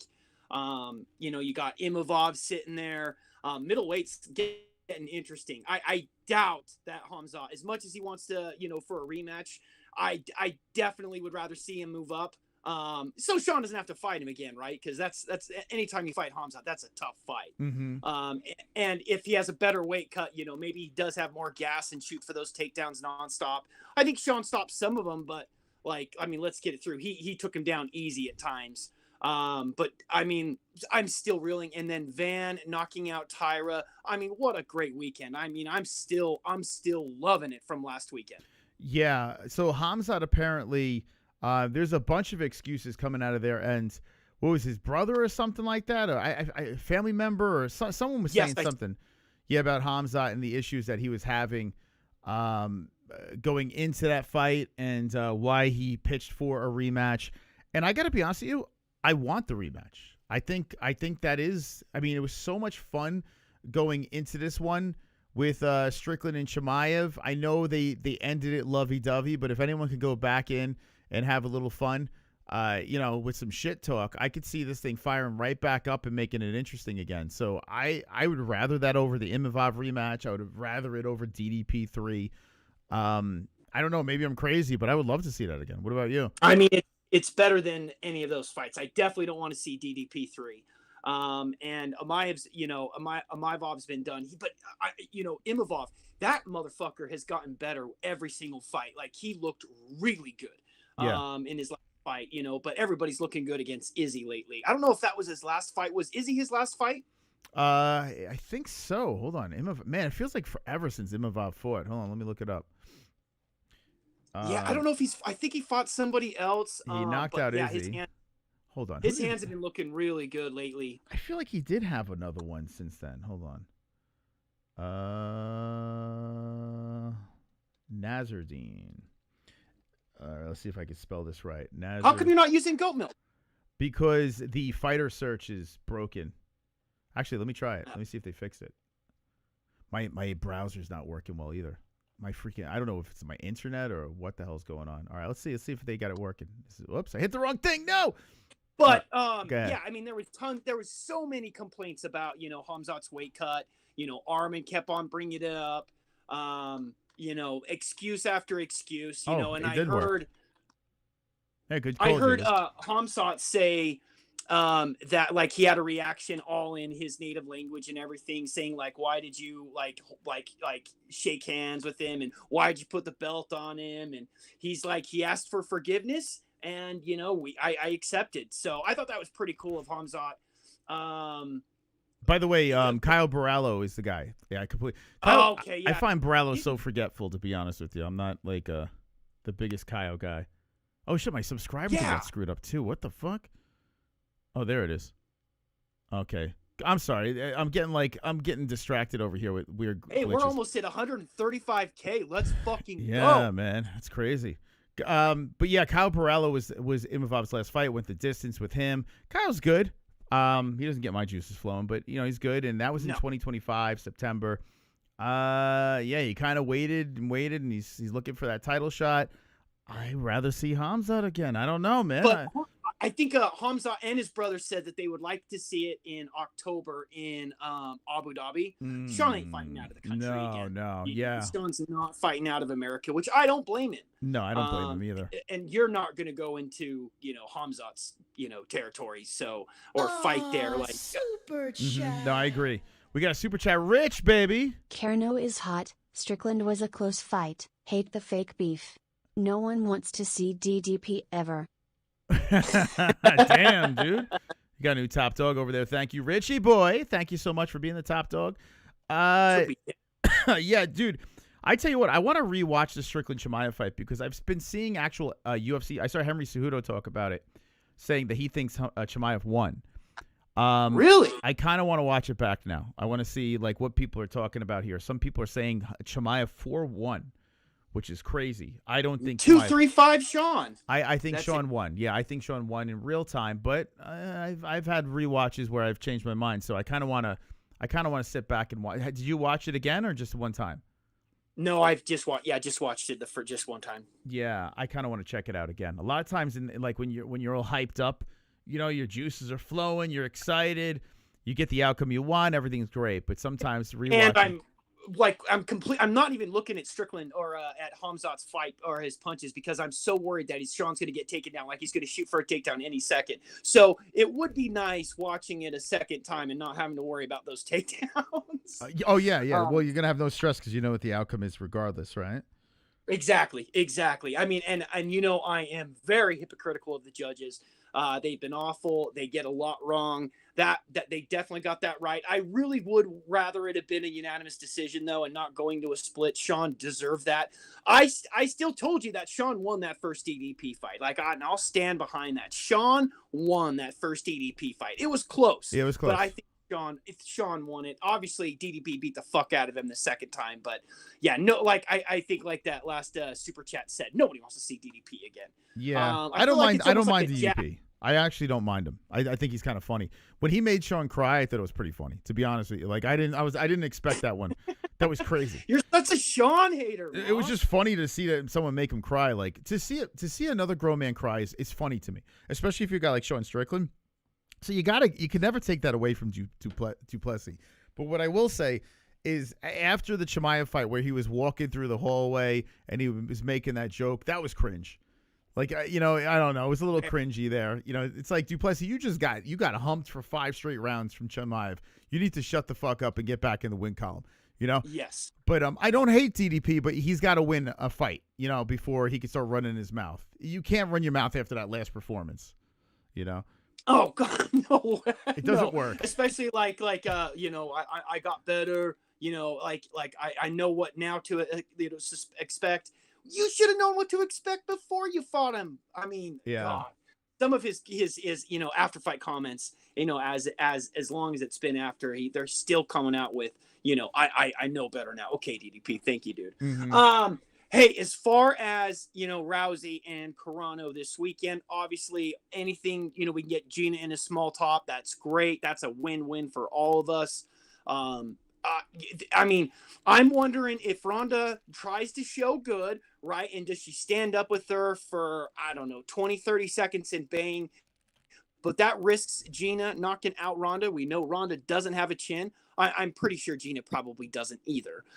Just got some fun bags to land on. But, we expect Ronda to take it to the ground and do an arm bar and, it be over, inside 2.5 minutes. I said a minute earlier in chat, but it's like if Ronda comes to fight, it's going to be over very quickly. And then she's going to think like she's got the biggest fucking head. Like, oh my God, nobody's going to be able to shut her up after that. Yeah, I think, it's going to be a lot of respect. I was always a fan of her. And she was a pioneer. It was an honor to share the cage with Gina. It's going to be a lot of that nonsense. Oh, doing this as a mom feels so amazing. I remember when my mom used to strangle me in the bedroom and I was training for the Olympics. And here I am on the biggest card of all time. Oh, God. Yeah. Oh, yeah. Biggest, best card ever. I did forget that JDS and Despain are on it. JDS going to get CTE tomorrow if he doesn't have it already. Like, he could be a vegetable, talking about Nate Diaz fighting till the grave. Yeah. I tell you, the main card's good. It isn't bad. And Ronda said she's rooting for Francis and she's rooting for Rebellious because Dos Santos said that he found Miesha Tate attractive when they were in their little, like when they were all fighting at the same time. So because of that, Ronda said she holds a grudge. She is. Well, now she's gonna hold a grudge against you as well. Oh, Jay Beers. Fuck you, Ronda. Go Gina Carano. Hey. I was like, man, because if the stream doesn't just quit, I think there's a good chance you could actually have gotten to 2 million views. Like, and how fast back it picked up on that second stream was so cool. There was 5,000 people in the chat within 3 minutes. It was crazy. Yeah, man, that was one of my all-time highs. Seeing I was so down when the stream crashed. And then when we came back and it filled right back up like that, I was like, fuck yeah, dude. I felt unstoppable. I felt like Beast. The movie Beast is streaming now. I felt like the intro of that was like, like I got run through a wall. Yeah. By the way, my parents liked it. My parents liked it. I have to watch it. I'll have to see that show. But I like that. That was again. 328 may have been my funnest fight buddies ever on the MMA-Holes. That was such a fun fucking weekend, man. Such a fun fucking night. So, hell yeah. Looking forward to many more. Hey, MMA-Holes, keep it wonderful, wonderful. All right, thank you, Jay Beers, calling in. Oh, Jay Beers. Rich Fiddler. Rich, I'm gonna put you up on X real quick. I'm going to put you on X for donating that kind donation. Every top dog coming in, I'm going to put you on X real quick. We'll take our next call in a second. I got the link. It was in the chat. You better. By the way, championship rounds is gone. This over here on X, this was my go-to. This was they were great. For news, I got to find a new X account. If anyone knows of a good X account where you get your information and news, DM me the X account that you like the best. But championship, that was my go-to. I used to love those guys at championship rounds. I don't know why they got suspended. Another account said they merged with them. Anyway, Rich Fiddler, because you were nice enough to drop that donation, I'm going to put you on X. I'm going to post you out right now. Rich Fiddler, thank you. You donated $19.99. I appreciate it. Every top dog moving forward. Every top dog moving forward from this point on, I'll tweet you out. We got Chubbs. Welcome to the MMA-Holes. Welcome to the MMA-Holes. Like I'm fucking new guy or something. What the hell are you talking about? What the fuck, Chubbs? Like, what am I supposed to say? Welcome to International House of Pancakes? Welcome back. How about that? I don't know. I didn't know what's going on. I thought you were dead at one point, but you are alive. That's right. It's nah, it's just fucking dating this Australian chick. Won't leave me alone. Anyway, fucking... All right, first off, I'm not a simp. I think you are. All right, name Name one ugly MMA fighter that you go to bat for. Valentina Shevchenko. Wait, you don't find her attractive? 10 years ago. What? So you don't fucking hell. Look at her now. She dropped down weight class. Her face looks like an old lady. What? What the fuck do you find attractive about her? I never found her attractive. To be I honest. can name off 50 girls that are in goddamn UFC that are more attractive than her. Really? Cortez, Dern, Rebos. Fucking let's just go down the list of the girls that are hot. But, okay, so give me another one. Another unattractive girl that I like. Yeah. Fucking the GOAT. She's unattractive as fuck. Who are you talking about? Nunes? Yeah, you think Nunes is hot? Yeah, I'd fuck her. You wouldn't fuck her? Okay. Those are two different questions. I mean, to just see what it's like, right? All right, you're asking if I'd fuck her or if she's hot.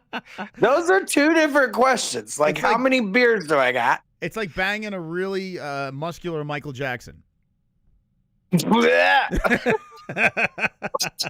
You talking about? All right, would you fucking bang hella. for Cyborg? Like, I never liked muscular women, but it would be Cyborg? quite. Oh, there you go. That's one that'd be She's crazy. a great right? fighter. Blech. Would you bang her? I wouldn't. Fuck no. No, you wouldn't. Like, you wouldn't. Could you imagine banging her? She'd be like, "Oh yeah, harder." Okay. Just curious. Sometimes I judge. I'll people just on- say it. Like, I will simp for the hot ones. Okay. Or I'll watch it for the hot ones. Everybody watches the Dern fights because she's on top with her fucking ass cheeks spread. So why do you like this card this weekend, Carano and Rousey? I don't know. It's just fun. I mean, I don't think Gina's gonna last more than a minute. Okay. Like, I really think she's gonna get taken down and she's gonna get armbarred like right away. Mhm. If she doesn't, it's just gonna be because fucking Rousey is just like, well, I'll give her a shot because she's like her idol or whatever the fuck she said. But that fight is going to be trash. It'll be over either in a minute or it'll be two old ladies swinging fucking haymakers at each other like fucking pathetic. And the Nate Diaz fight with Mike Perry, I'm not really sure who's going to win that fight. I actually think fucking Diaz might get knocked out in the first fucking round. He may. Because fucking dude can punch. He's been bare knuckle boxing. You know what I mean? Like, he's going to come swinging. I have a feeling it's going to be like a doctor stoppage again. I think it's going to be one because now we're bringing the Yeah, elbows he'll probably back. get cut and they'll fucking stop it. Yeah. Hopefully. I mean, like, it's good entertainment. Netflix really doesn't have a chance to take over the UFC. Fucking Dana White doesn't seem really worried about it. Yeah, they got like some big names this time, but do you really think Gina and fucking Ronda's gonna fight again? I think This it's is a very one-off. funny that Hunter Campbell said, "No, I'm not interested." Like, you would think the return of Ronda Rousey, like, would the UFC be like, "Yeah, man, They we'll tried figure to it get out." her. They tried to get her first, and No. they wouldn't pay her enough. So that's false. So the story Yeah, is, so Ronda said it was her idea. She pitched the idea to Dana. They didn't reach out to her. She went to Dana White and said, "I want to fight, and I want to fight Gina Carano." And Dana was like, "Okay, let's see if we can work this out." They threw a number back and forth at her, and she didn't like the number. She said she's going to shop around. Dana said this is probably the best we can do. And then when she got a number from MVP, Isn't she getting like $30 million from Netflix? Both Yeah. of them, like, she took the number back to the UFC guys, and Hunter's like kind of laughed at her. He's like, and that's why Ronda's so pissed at Hunter Campbell, because Hunter basically was he like, "Yeah." laughed at her. Well, Yeah. she's gonna last to the bank, and so is Gina. Yeah, they're gonna make a bunch of money, but no one's taking it seriously. That's the thing, you know. Like Ronda's trying to say, I don't think that fight's going to be that great because they're all nice to each other. You can tell they're obviously there for the money. Now, fucking Ronda's doing her best to try and sell the fight, but like, because she'll be like, "Well, I'm going to beat the shit out of her," or whatever. It's like, you're not. You're gonna fucking take her down and armbar, or fucking some shit like that, or Gina will get lucky and pop you. the most excited I am about that fight is the walkout. I love Ronda's walkout. Ronda might have one of the best walkouts. Like, you got Alex Pereira's She can walkout's sell pretty a good. fight. That's why she sold so many pay-per-views before. She Yeah. can sell a fight. She's got a great walkout. But I got to be honest with you, she's not selling this fight. I think she's doing terrible. Like the beef is with there's like at times where she's selling the fight, but it's more like you're just bitching about the UFC. Yeah, it doesn't. She's not making me want to see it anymore. She was screaming about like the best thing she did was sell a fight with the fucking champion in the UFC. She's screaming about her for fucking 10 minutes. It's like, well, you should be fighting her then. Yeah, everything that she's using is the UFC to try to sell this thing, and it's like it's coming off as like super cringy.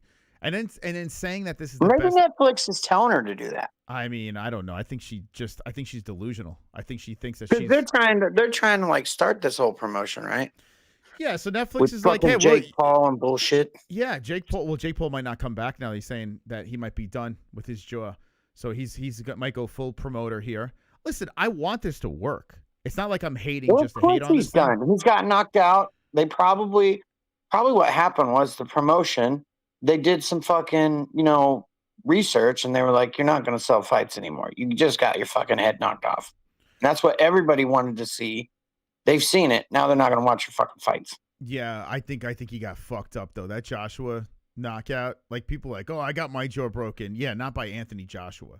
You know what I'm saying? Like I think Joshua kind of carried him for a while. Oh, he did, 100%. Yeah, Joshua. Because he kept that right hand back for a long fucking time. Then he was like, "All right, I've had enough." Agreed. And fucking Jake didn't even move his head or nothing. He looked like an it was amateur hour in there. Yeah, Jake was trying to wrestle with him. Jake was shooting. When he fucking knocked him out, it was like, dude, you didn't see that. You're supposed to be this boxer who spars all these championship boxers, and you didn't fucking move your head. Hold on, someone's got something here. Super Clownzilla says, I would let Cyborg ride me Amazon style. Wow. Wow. Wow. Do you like that? Do you like that? Does it feel good? You know what? She might have some bomb ass shit. Yeah. She got never know. She might have the tightest vagine in the whole goddamn year. She might. Big tight clam. She might. She fucking Amazons you, bro. She could rip your clam off with her vagina. She could just rip she probably could. Rip your cock the fucking power in that goddamn vagina. Yeah. She'll squeeze it right the fuck out of there. All right, so you're going with Ronda and Perry? Is that what you're saying? No, Ronda's definitely going to win, and I think Nate has a chance to win the fight. But even during that interview, how long was that interview you just showed? When was that? They did two of them. They did one outside, and then they did like a 30-minute. Right, the one you just showed that I just watched outside. The outside when was that? One? That was, well, they said they were talking about today. Sorry, I'm assuming the other one was Mother's Day. The one that was inside. I don't know if this is before or after. I have no idea. But does he look like he's fight ready to you? Because he doesn't to me. He's shredded. They're saying. Apparently, there's a promo where Nate looks great, like he's in great shape. Yeah, so Nate's in good shape. Yeah, but you got to wonder with all that smoking that he does. Eventually, those lungs. I mean, eventually, it's got to affect him at some time, right? He's 41 for God's sake. What's his plan going into the fight? Like, because Mike Perry's just kind of trying to knock him out. I mean, I would imagine he's going to hit him a lot, and he got hit a lot in his last fight. He gets hit a lot. I would imagine he's going to try to work on a little of that jiu-jitsu. I mean, if you're going to beat Mike Perry, that's the way to go. I mean, he should do the fucking goddamn fucking Sean Strickland thing and teep the fuck out of him and fucking try to stay back.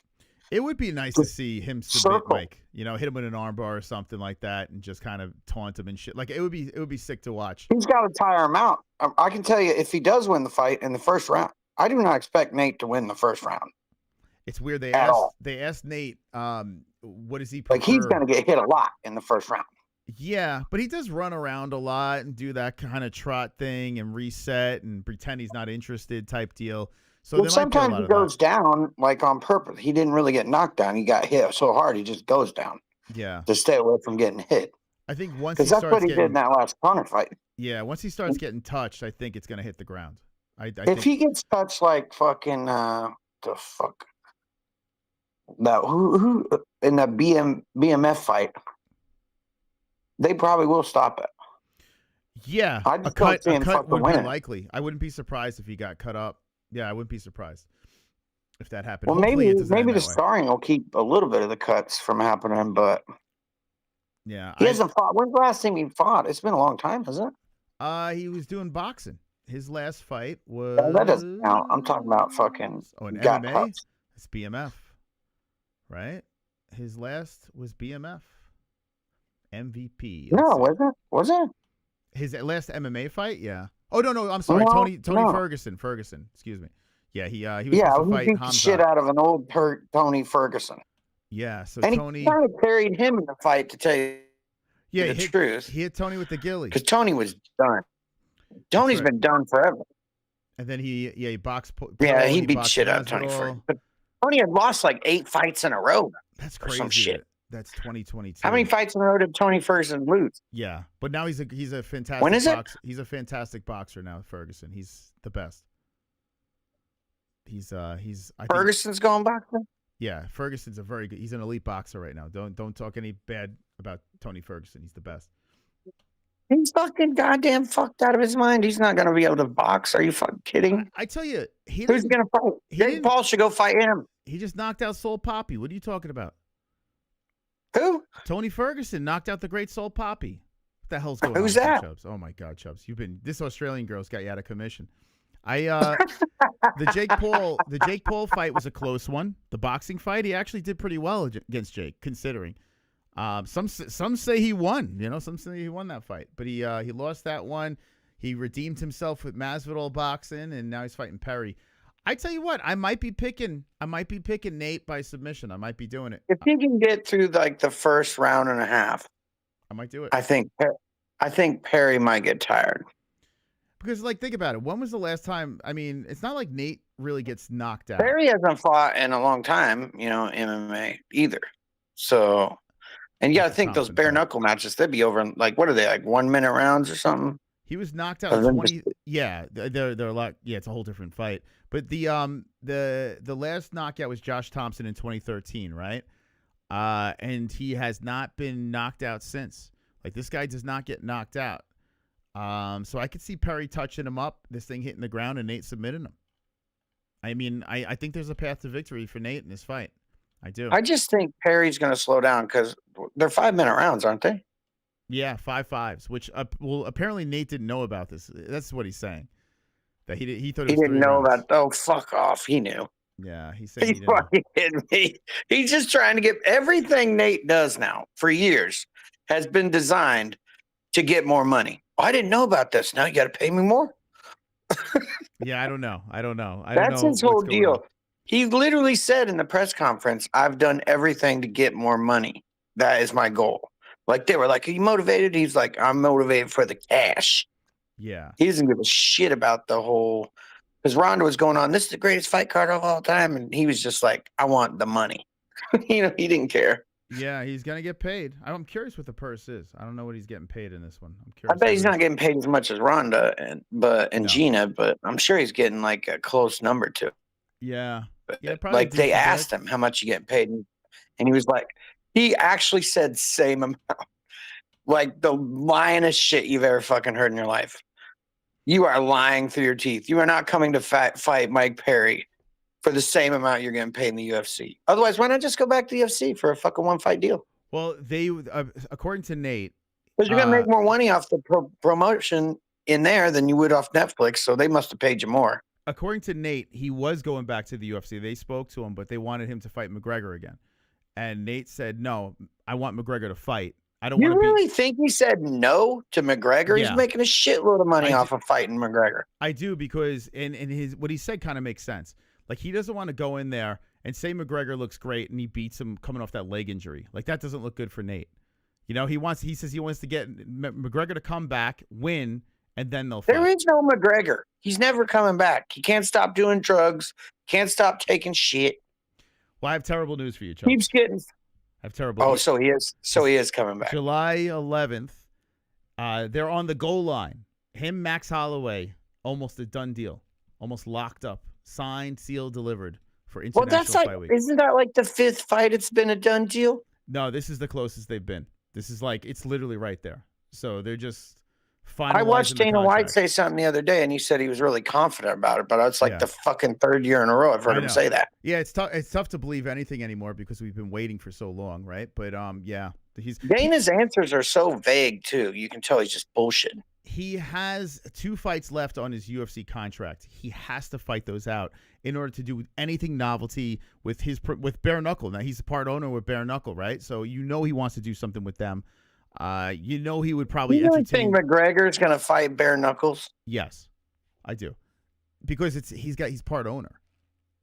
Like, yeah, but if he gets knocked out by Mike Perry in a fucking bare knuckle fight and he's the owner, how's that look? I think he's going to stack it in his favor, whatever he puts together. You know what I'm saying? I think whatever McGregor does, like, he's just going to make sure he can get his hand raised just to get the attention to. I mean, he's part owner of the company. It's like Vince McMahon getting in there in the WWE. You know what I'm saying? So I just don't think he even cares about fighting anymore. He just wants to be paid and promote himself, and he just wants to fight out his contract in the UFC. He's got to get. He wants to sell his beer, promote his fucking pub, the bare knuckle thing he owns. He doesn't give a shit about fighting in the UFC. Well, he's coming back. Whether he wins or not, that's to be determined. But he could lose his next 2 fights in the UFC, go to bare knuckle, and then no one will care. Because he's a whole like what Mike Perry and these other guys do. They go to bare knuckle. Max Holloway is a whole different fighter than when he fought him the first time. He might fuck him up. It's at 170. 170? You think Max Holloway's getting to 170? That's what they're doing. He's going to weigh in at like 162. Connor wants it at 170. So if he's going to fight of course Max, he does. Yeah. So, yeah. Okay, so Max is making his 170 debut. So there you go. All right, Chubbs. Anything else, Chubbs? No, I'm good. By the way, Valentina is not hot. Okay. Wow. There's a lot hotter fighters. I agree. All right. Thank you, Chubbs. See ya. Look at that. That's Chubbs making his triumphant return to the MMA-Holes. OG Chubbs. Look at that. I'll drop that link in there. If you want to call in, you have a couple of minutes before we wind this thing down. But, yeah, I tell you what. We should get a cut of the MVP promotion. I think we promoted this shit better than they did. I got to be honest with you. I went into this stream like this is number one bullshit. This is number one bullshit. And now talking about it, after talking about it with the MMA-Holes, it went from 0 to about 5% buzz. I feel like we pulled the buzz up here single-handedly. The MMA-Holes made this more interesting. I think we just fixed it. By the time we hit Saturday and we're reacting to this card, we might be from 5% to 25% excited. I don't even know. Maybe, possibly. Who knows? Who knows? But I tell you what, man, I'm excited for fights. As long as there's carnage going down, and I am looking forward to seeing Ronda make that walk. I love, if you haven't seen the Ronda Rousey walkout, it's like, and she's like, me mugging through. Like, that's fun. That's fun to watch. Nate Diaz is always a G. Mike Perry's always fun. You know, the return of Ngannou. There's names on there that are interesting. But it's going against a UFC fight night. What do we got here? We got Kevin from Chicago. How you doing, Kevin? Talk about Ariel Helwani. What's that? Talk about Ariel Helwani. Talk about Ariel? Okay, go ahead. Since we can't get Jake Shields on here, we'll have you talk about him. Good. Okay, why you? No one can see you right now. You just only I could see you. Good. He's just back to his usual ways. We have to expose him and keep our foot on his neck. What do you mean by that? What does that mean? He said some stupid comments about after the fight. Oh, with the Sean Strickland thing you talking about? You didn't cover it? I talked briefly on it. I didn't get too far into it because I think I saw Nina Drama. Should I play it? You saw what Nina Drama said? We gotta have her talk about it, but listen, I can't stay long. I just want you to cover it real quick. All right, I'll cover while I it. listen. Okay. Thank you, Kevin. All right, I'll talk about it. We'll end it with that. All right, here's Nina Drama coming to bat. So Ariel Helwani, I'm not going to play what he said, but he basically does not like. I can't believe I'm playing what this one said, but he doesn't like how Sean Strickland handled it. Maybe I should play the Ariel with context, right? Hold on a second.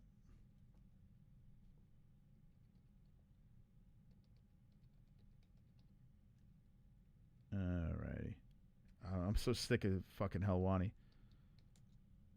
But this is what Kevin wants. That's back-to-back Chicago calls. All right, we're not going to play the whole thing, but we'll play a little bit of it. Insane, vile shit about Muslim people, about Hamzat, about his family, about people he's associated with. I'm not here to tell everyone to unsubscribe, even though someone said it in the chat.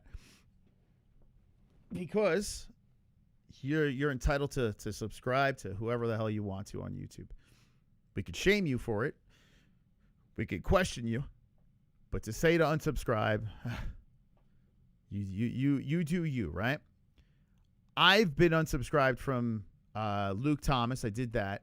And the Helwani show, I am still subscribed, but for this channel, right? If in case anything pops up. So basically, I don't watch it.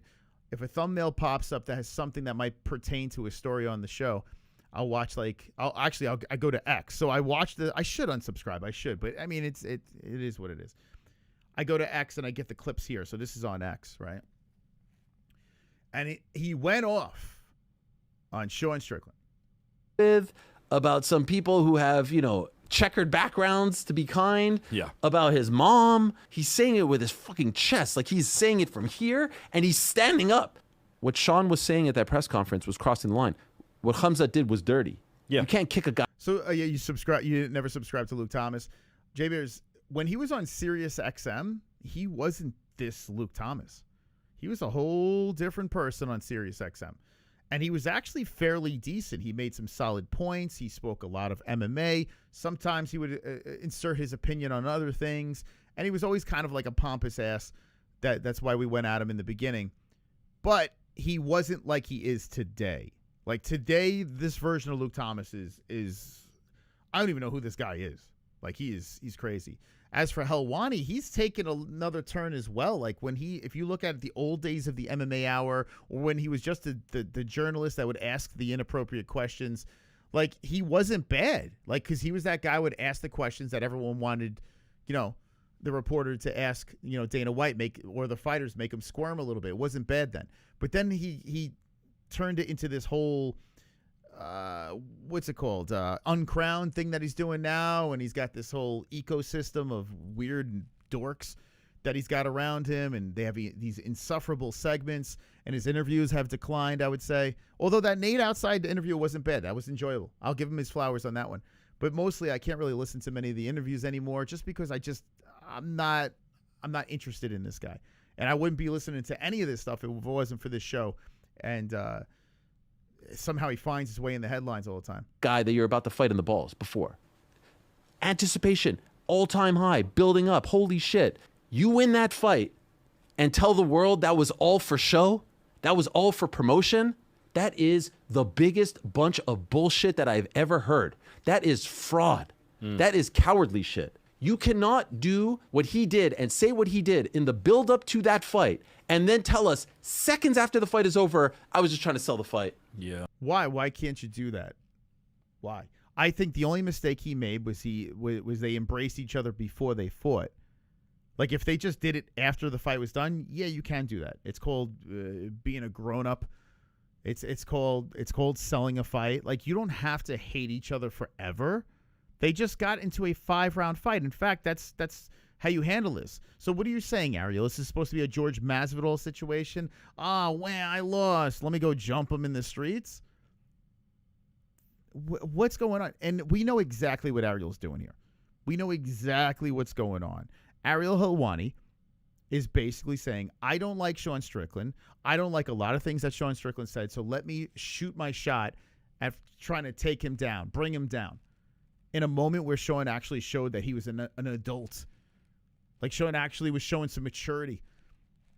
I mean, what the fuck, Ariel? Like, I don't understand. He was humbled after that fight and apologized to people. The only thing I thought was weird was touching the gloves before the fight got going. Like, I thought that was a little weird. I think that timing was a little strange. Like, you had all the security, and now they're hugging each other. It's like, wait, what? I thought you guys hated each other. I didn't. But everyone did. That was a little weird. Yeah. You can't do that. You cannot walk that back. You called his mother a whore. You called his religion awful things. That doesn't go away. I'm sorry. Oh, my God. Yes, it does. Grown men talk shit. like grown men that are going to fight. Like they're literally going to have a fight. They just talk shit, man. It's called shit talking. All that tells me is you're not. This dude, yo, Khamzat Chimaev. Yo, Ariel, keep that same energy. Khamzat Chimaev was making fun of child abuse. Ariel, Khamzat Chimaev was literally making fun of Sean Strickland getting abused by his dad. Where's that energy going after Khamzat? He's just targeting Sean. And I like Khamzat. Like I don't think either guy did anything wrong. I don't give a fuck. Right? What about Khamzat? I don't understand. Not who you say you are. You think Conor and Khabib are ever doing that? Ever. No. And these two guys went back and forth and took this sport and their fight into the gutter.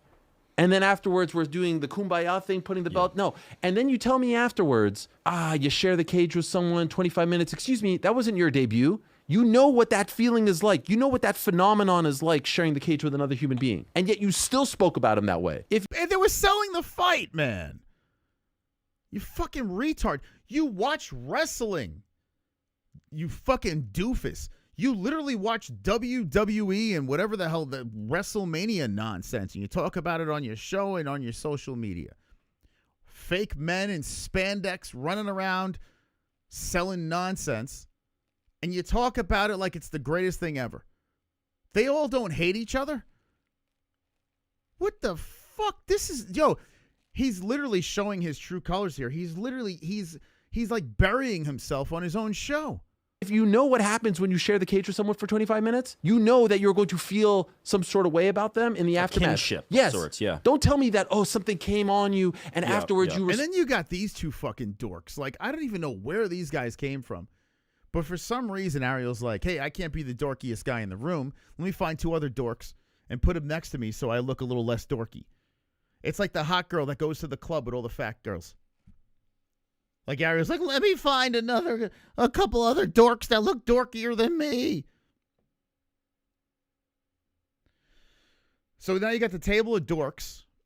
Respected this man. No, you don't respect this man because you said all that stuff. Either you're lying about everything you said, but you took us to a very dark, deep, disgusting place. Fine. That's how you feel. And then you tell us in the immediate aftermath, I didn't mean any of that. What about Chimaev? What about Chimaev? Like, I don't understand.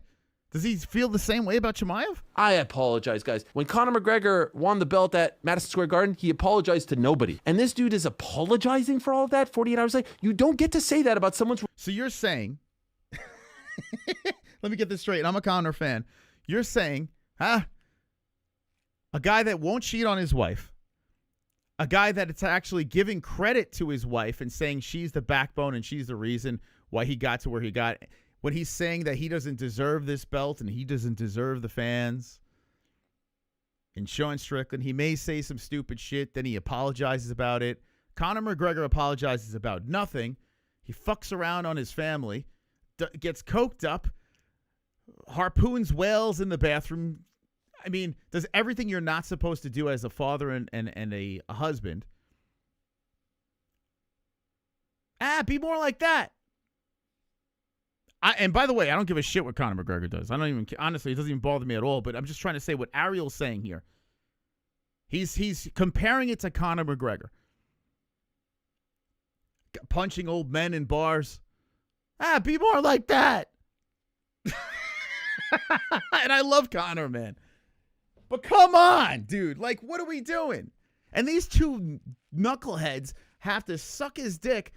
Because if they don't, they're going to get fired. Like, push back, guys. What are we doing? Push back. Nah, I'll just sit there and yeah, boss, yeah. Religion and parents and mom and then apologize. I felt that was so weak. I felt that was so disappointing. I have nothing against Sean. I like Sean. In fact, I told his team long before all this, I think Sean and I have... You don't like Sean. We know that you don't like Sean. And Sean won't do your show anymore. That's why you're saying this, because Sean Strickland... is not doing your show anymore. So all of a sudden, anytime a fighter doesn't do the show anymore, he finds this narrative where he's got to shit on them. And I've been critical of Strickland. I'll be critical of all these fighters. But you gotta have some substance to the criticism, not just, oh, he won't do my show, so I'm gonna shit on the guy. Some things in common. That was BS. Respect to Khamzat. He tested me. Yeah. But F that guy. Yeah. And if you want to get that belt back, beat 5 MFers, and I'll see you in 2 years. I think that's probably. What? What is it? This is not WWE, dude. This is supposedly real life. By the way, you didn't make weight, and I still stood here and beat your ass. What? That would have been incredible. You would have been a legend. And now you're telling me I'm sorry. Yeah. And the world. There's so many fans out there. Let me know in the chat. Like Jay Beers is going crazy. A lot of APAC, right? By the way, I don't even know what APAC is. Can someone tell me what the fuck that is? Apparently it's something with Jews or whatever. That's all I know. That's the extent. And apparently Sean Strickland said something about APAC or whatever the hell. I'm not going to Google it. But apparently he made some joke.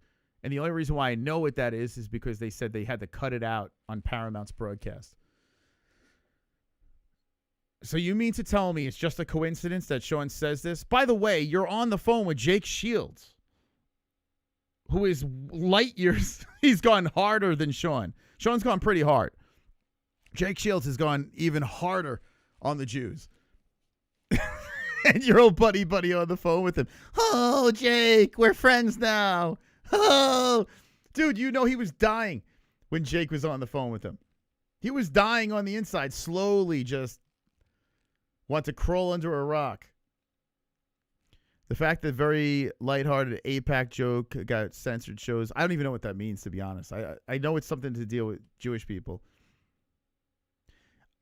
From my personal situation with Ariel, I can confirm that he's very two-faced.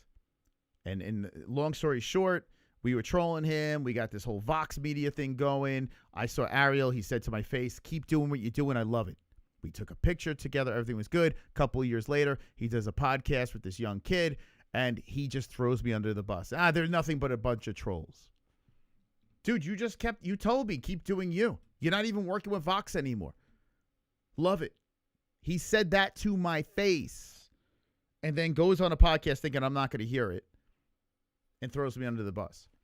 This is not the first time we've heard this with Ariel. Ariel literally will say something to your face and then behind your back, throw the knife right into the spine. Over and over and over again. And if a guy won't go on his show, he'll come up with the narrative. Or if a guy says something that's what he deems as against his culture or religion, whatever the hell it is, he'll go on this witch hunt without even expressing why he's going on that witch hunt. He just dances around it. It's just some shady ass shit, man.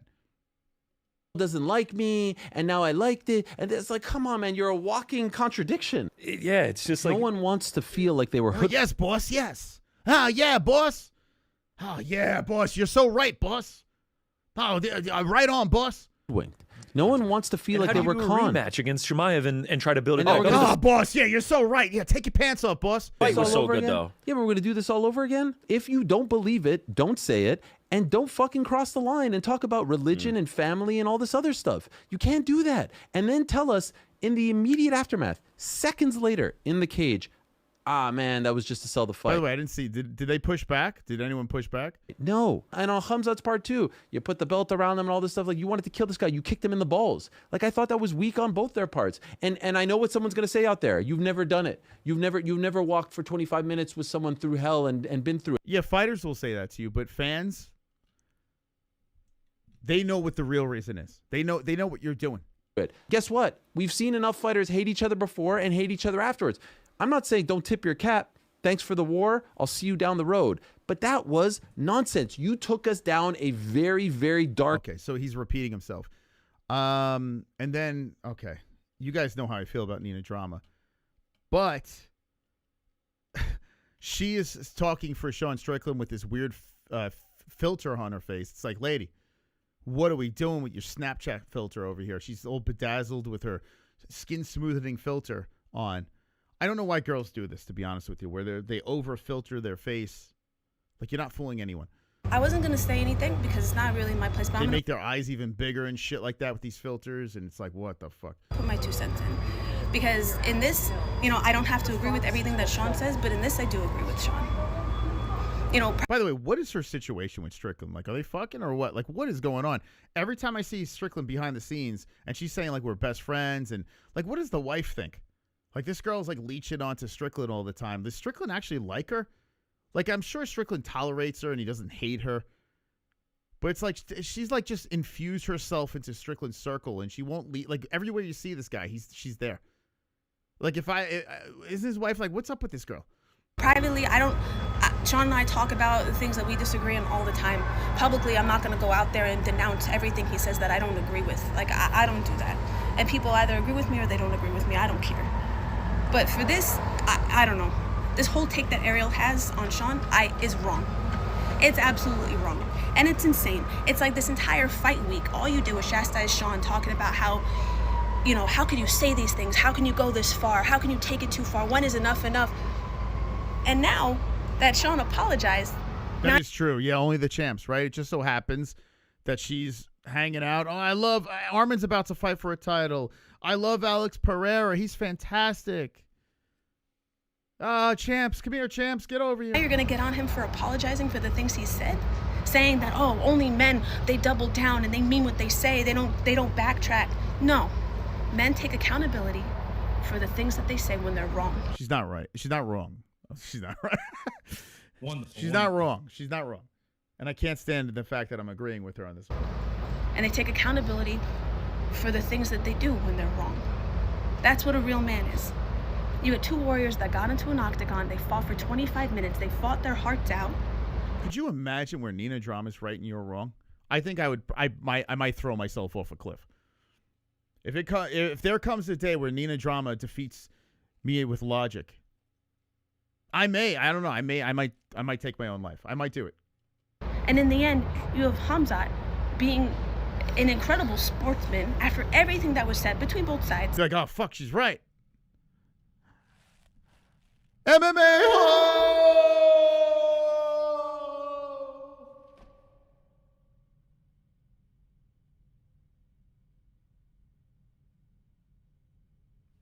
You know what I'm saying? I'm talking to you guys from the afterlife right now. Because Nina Drama was right. I was going to say she's white. Wonderful, wonderful. Wrapping the belt around Sean himself. And Sean apologizing and saying he went too far. And you're mad about that? What do you think Sean thinks? Like, he sees this video. Like, you know, Sean's like, shut the fuck up, Nina. No matter how right she is, you know what Sean's thinking when he sees this video. It's like, oh, here we go with Nina again. Oh, bitch, you don't have to come to my defense. You know Sean's thinking that. Wonderful, wonderful. Is she crying? Uncle Chrome. I very much like Sean. I will say some crazy ass shit but don't really mean it. I mean, like, it's like locker room talk. That's what it is. That's how I look at it. Like, I've criticized Sean before. I'm like, oh, I could have went that route or this route. Like, I don't like when Sean calls people bullies. Like, it's so stupid. When you're the bully, why you call him? Like, I've criticized him for that. But overall, I think Sean's hysterical. I think he's funny, man. I think he sells fights. I like that. I like that he does that. Yeah, I think, thank you, Chrome. I think Nina's crying. In a time when the world we live in, all we are is divided. You have Israel and Palestine, an actual human rights crisis going on. You're going to be mad that two men... She's talking about Israel and Palestine. I mean, Israel, Palestine, Strickland versus Ariel. Pretty even, right? It's a good comparison, right? That you got that going on, right? Like, from different faiths, different religions, dude, different what is she going with? Beliefs, different backgrounds, coming together and making amends. Like, why am I doing this bit? I mean, you got 9/11 that happened. Why am I doing this? Why am I discussing this? Remember that Holocaust? What am I doing here? Why am I spending time on this? The Holocaust happened.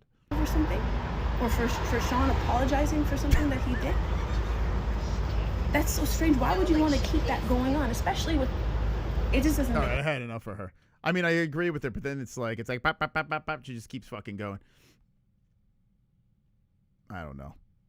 This is all Kevin from Chicago's fault. We were supposed to be talking about Ronda Rousey. We did enough of that, though. We did a ton of that. If you missed any of that, run it back. This is our Tuesday show. Hopefully you like it. We'll be back on Thursday. Friday morning, 1FC. Been phenomenal. And then Saturday, double dip. Costa Allen. And the Netflix card. Wonderful, Mr. wonderful. Freeze! Mose, you promised I would get to see Jay Beers and Nina Drama at the Vegas meetup, yes? Oh, this is a perfect way to end this thing up. Thank you, Freeze, for the $2. Hey, thank you guys for the donations. Feel free to tickle the donation. I'm not stopping anybody. You want to keep me going, you keep donating. I'm going to stick around. We've been live for 2 hours. Wonderful, wonderful. Uncle Chrome now. What the heck? Now the Walt Harris shit, I meant that shit. I'm glad the judge didn't let Walt in a cell with that guy for 5 minutes like everyone was asking for. Walt probably would have got his ass whooped.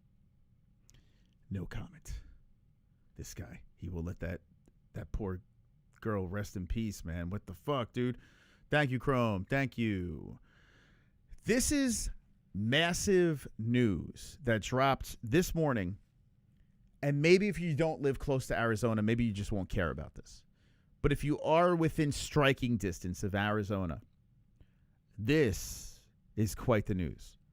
And I couldn't believe it was all over the place on X. The UFC news thing posted it. The website, the UFC website, has a whole article on this. TKO and Arizona Sports and Events Alliance announced a landmark agreement to bring marquee UFC, WWE, PBR, and Zuffa boxing events to Arizona. And what this means is for the next 3 years, I'll pull up the article here. It's on the UFC website. For the next 3 years, whoa. It's like Spaceballs. It's like an Inception. Did I put the article? Oh, maybe I took it out. Give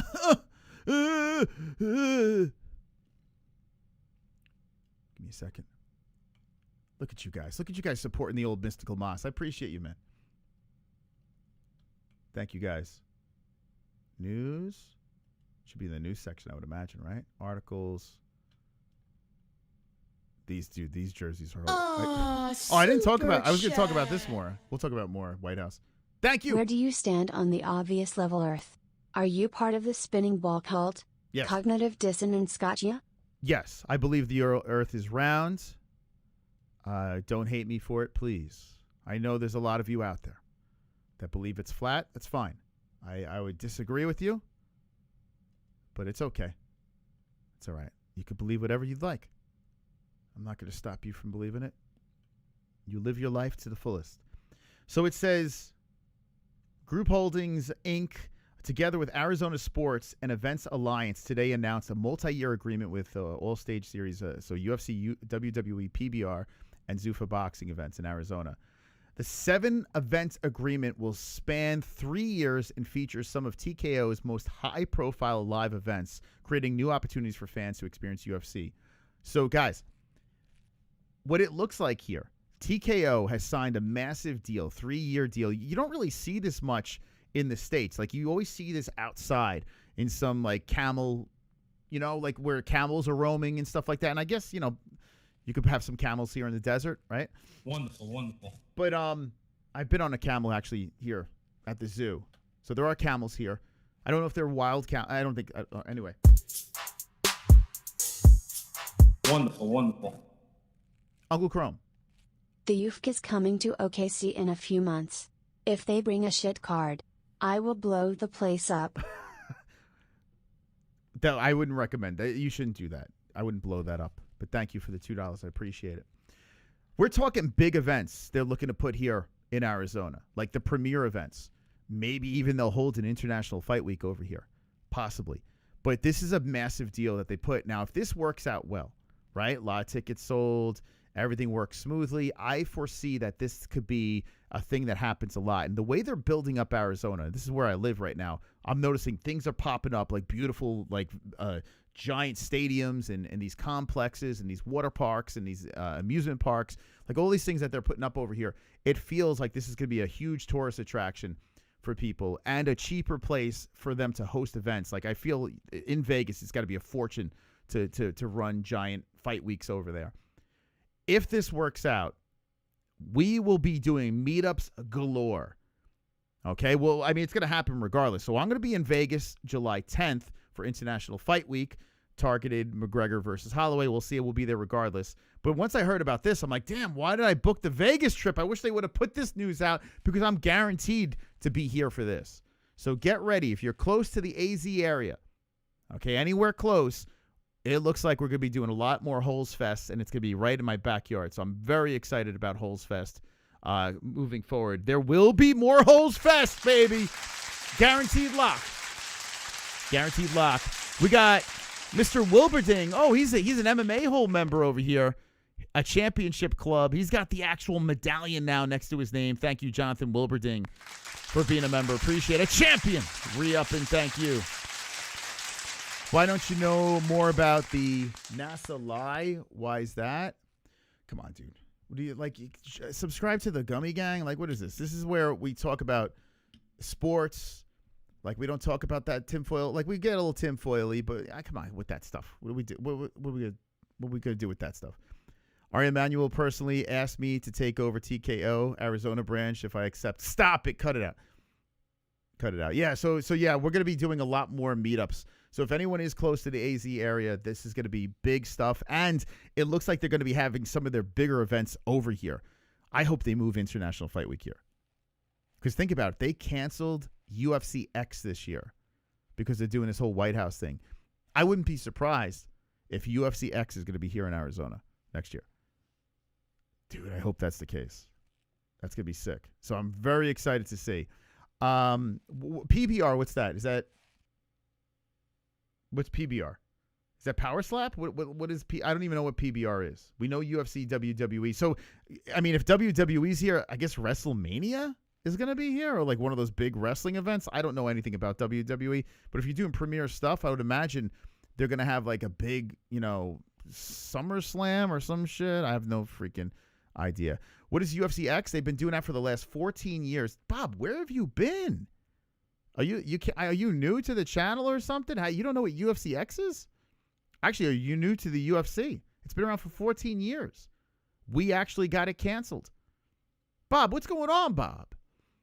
We got it canceled. They're not doing it because they were afraid there was too many MMA holes showing up. What's going on?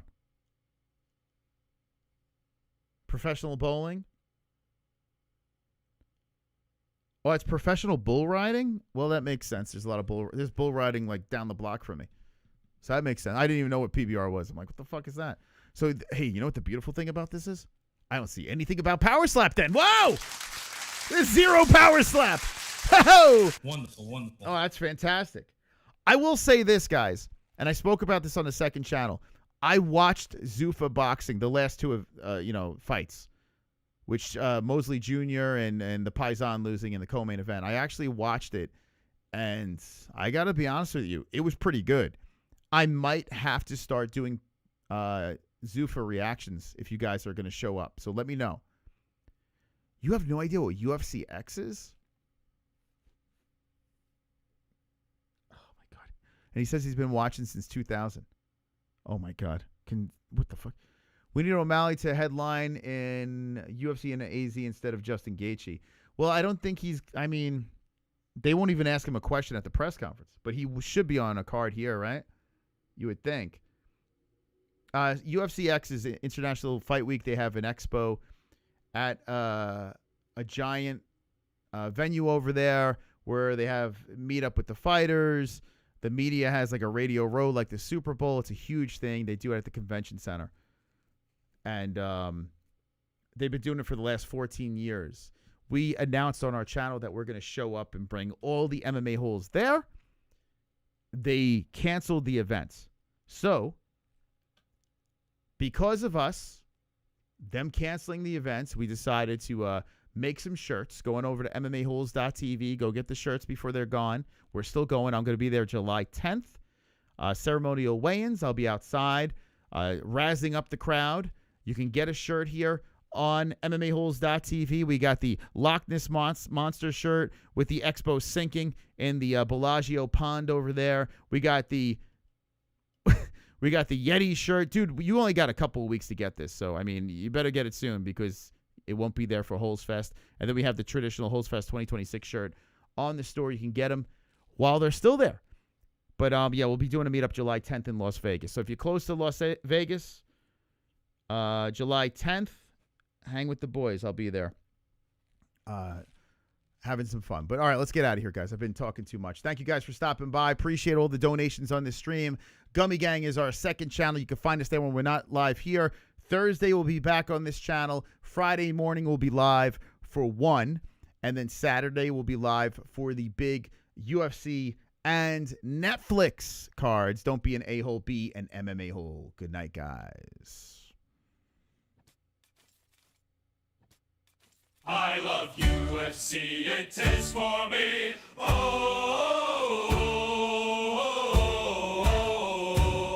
I love the UFC. I open up YouTube. Best community in the MMA. I don't want to pay. It's too much money. So take out my dick and rub on that honey. I'd rather my penis be stung by some bees than pay those ridiculous fees for the UFC. Oh, thank God for the MMA-Holes. Oh, thank God for the MMA-Holes. I see a beautiful bearded man with his beautiful wife. I cannot resist to hit that like. I swiftly subscribe and ring the notification bell. All of those other YouTube channels can go to fucking hell.